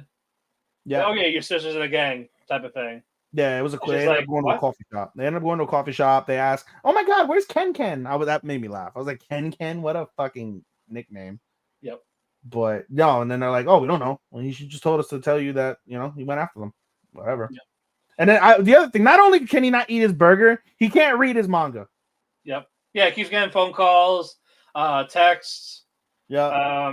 Okay, Osani and Kabato, they seem like they're being a couple. Kabato likes that part. Kabato even said at the beginning of the episode, he's like, "Boy, we're sure like a couple." Yep. And meets up with Kengo. Talks about what happened. Like, oh yeah, try to join this thing, try to get her out of it. Seems like she doesn't want to leave, or she wants to do it on her own. Yeah. So that happens, and phone call Osani to Kabato. Hey, let's have this date at 1:00. The next day.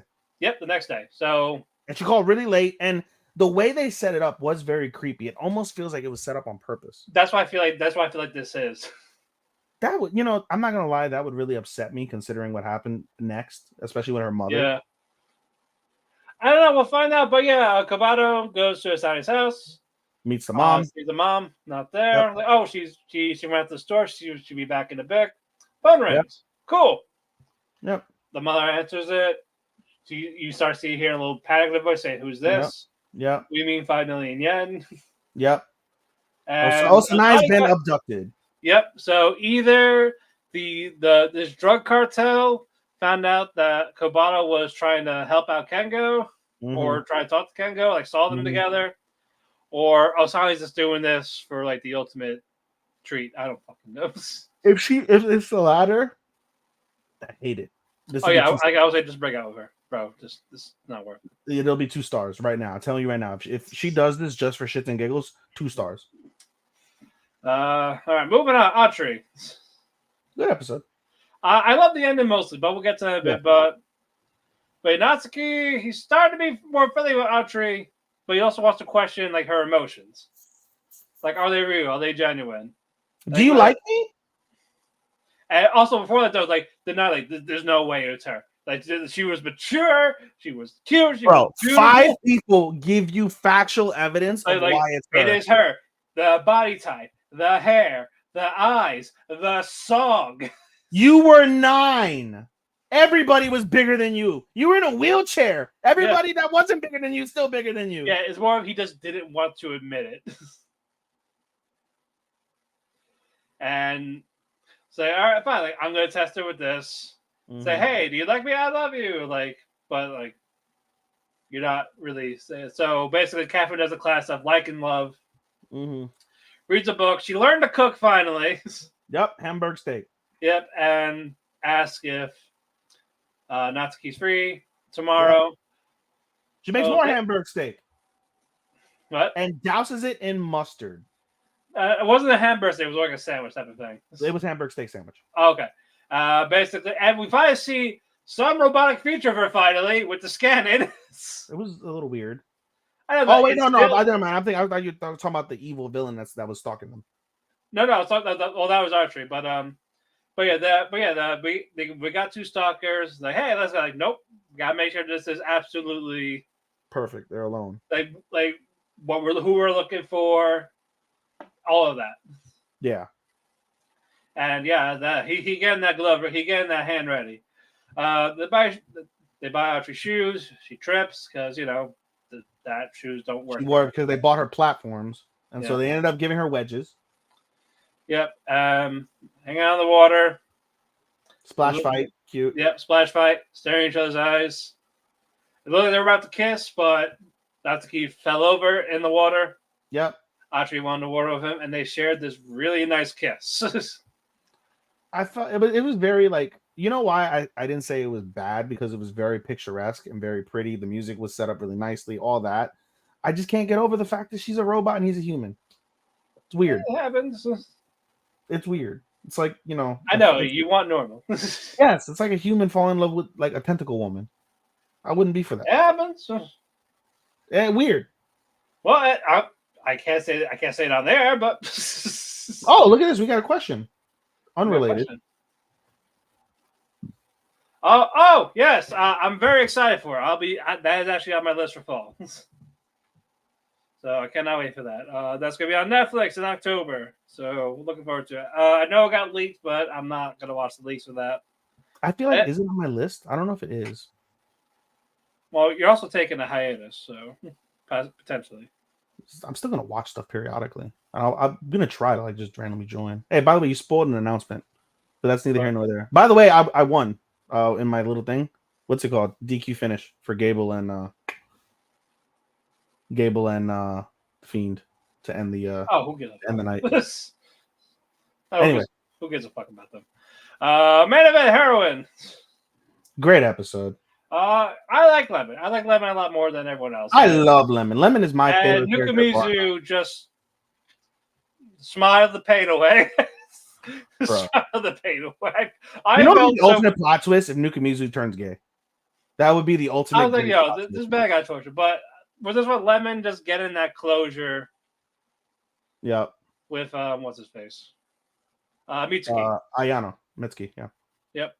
Yeah, finally, like, like that guy, if I get it, that means he's gonna have to leave her, and I kinda don't want that. It was very emotional seeing like she finally let the emotions out, and it's really nice. Like, there's a lot of jokes to be had with Nukamizu being the ultimate fucking best, like ultimate like Silver friend medal, zone street guy, medal. silver medal guy. Like, there's a lot of jokes, and they're all funny, legitimately, but to the same degree, just there's a certain air when it comes to romance shows, and seeing one of like the cutest girls just be fucking like absolutely vulnerable. It really is it's a nice sight despite how sad it is. And just seeing Lemon, they did her emotional scene so well. And just hearing from her voice cracking as she continued to talk fairly normal, and then it gets progressively worse, and then she tries to hold it in, she starts to tear up, and then finally she just lets it all go. And like the whole time I'm looking at this, I'm like, I was like, bro, rub her back, rub her head, something, comfort. Yeah, something, man. Like Something, bro. Touch her. Let her know she's not alone, even though she is kind of alone. Right? No, but there's also value, I guess, in just watching, letting someone get it out. You know what I mean? yeah. And now, like fucking Nukamizu's like, hey, Mitsuki, you should walk Lemon home. It's like still talk basically. that was later. Yeah, that was later on in the episode. But then basically after the talk, right? So basically they're all done. Lemon gets it out. And by the way, you find out Anna before this. Anna is super sinister. She is not best girl. She won't be best girl. I did like Anna, but No. Lemon's better. Lemon's better. No, Lemon. I've always been on the Lemon train. But nonetheless, Chica, not enough Chica. yeah, I'm good. But no, anyway, so as they're leaving, Lemon basically tells Nukamizu, like, hey, I'm gonna talk it out. And the first person she's gonna talk it out with is Chihaya, because Chihaya also put a GPS on Lemon, unbeknownst to everybody. Creepy. Anyway, though, they talk it out. It's a little bit awkward at first, but they end up, they get fairly well. And by the end of the episode, you see them actually really close. But the big point is basically Nukamizu walks Lemon over to the school to trespass, so Lemon and Ayano can have a real heart-to-heart. And they do have a real heart-to-heart. And it's a really nice heart-to-heart. And basically, we see a backstory of their entire history together, how they got close. And from there, Mitsuki basically says, like, I didn't know what I was feeling as I watched you drift away from me. And he's like, I don't know how to put it in words. And Lemon's like, well, let me spell it out for you, since you don't want to say it out loud yourself. You liked me, didn't you? And Mitsuki's like, yeah, in hindsight, I really did like you.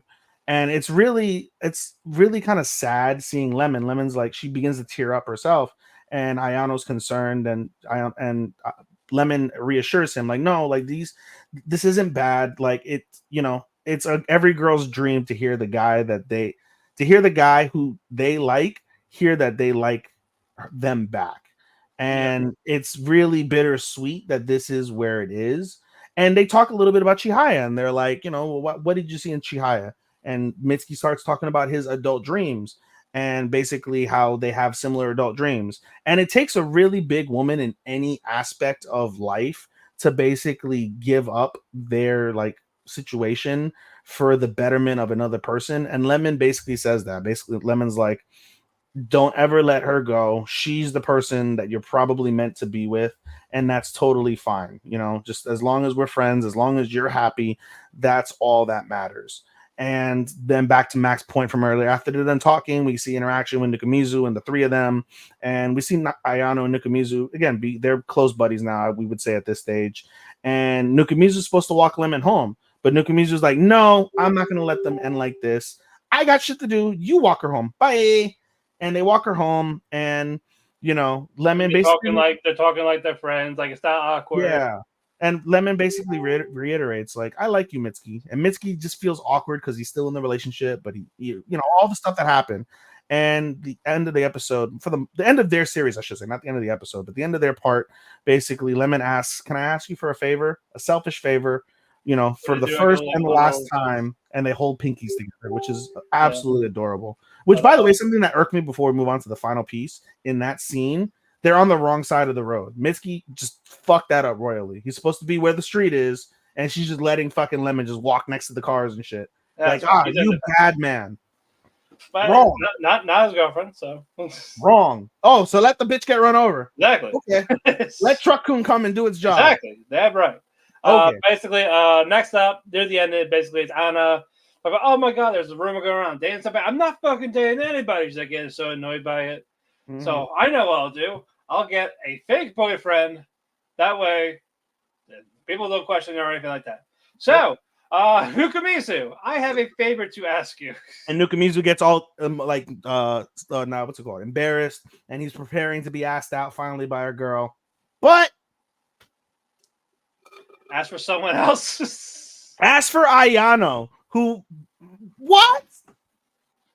He just had this fake smile. You dumb bitch. But didn't say that, but with the smile basically said she's definitely dumb. She's definitely dumb. And basically the episode ends with, hurry up and get a fucking boyfriend. Yeah. And it's like, hey, you got it. Sure. I'm not gonna lie, that little piece at the end kind of ruined the episode for me. But yeah. It brought it down a smidge. But no, the lemon stuff, really, really, really, really nice. Honest to God, really nice. Yeah, just Anna ruined it for the end. So where do they go from here? Because Chica's fairly resolved. And Lemon's now resolved. So now, I guess now it's just Anna. Anna got resolved, but Anna's in her own. Like that with the fake boyfriend type of thing. And I guess Nukamizu figured out his feelings for somebody. I don't know. I wonder if we'll get into another sexually suggestive situation like he did with Lemon. Hopefully not, but isn't that wild? He could say that he's seen Lemon tits, and Lemon has no idea. Nobody has any idea that he's seen Lemon tits, except for the teacher. Yeah, because she has cameras everywhere. 2 teachers, because the other one did walk in on them. But with that, guys, the cafe is closed. Wow, we really did DBZ Kai that bitch. We went through 9 shows in about 35 minutes. Yeah, that's kind of how it should, but that's kind of how we should, right? Yeah. That won't happen next week. Well, no, it'll be a short episode because he's not watching anything, so it'll be short. Yeah, it might be a little longer the week after because some not gonna be 2 episodes.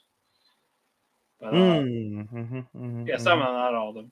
But follow me on Twitter at DavidPhoenix12 and follow my Instagram. I now changed it to House Husband Cosplay, so make it better like that. Follow him at AnimeDesky24 on the Instagram, Showstopper24 on the Twitter, AnimeDesky24 Twitch.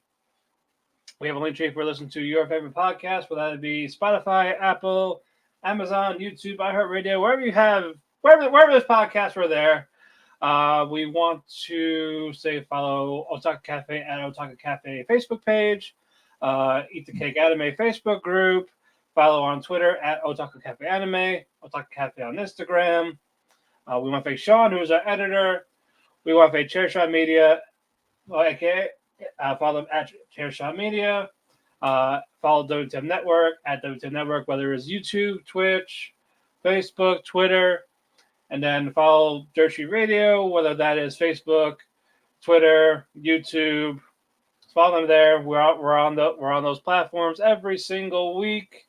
Till then, I will be back in 2 weeks. Eve will be here next week. Oh yes, me, and good night. Goodbye, Sekai. Bye bye.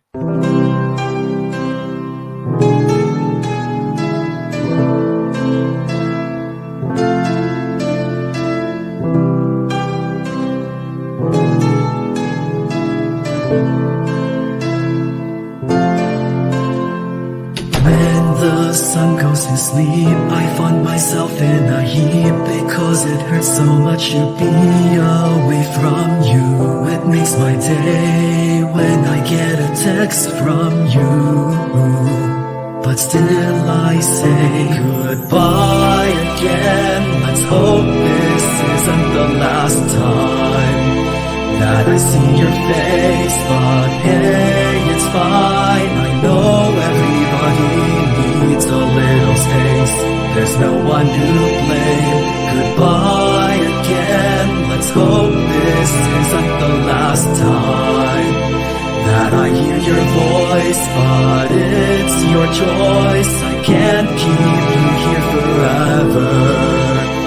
Just promise me that you'll come back.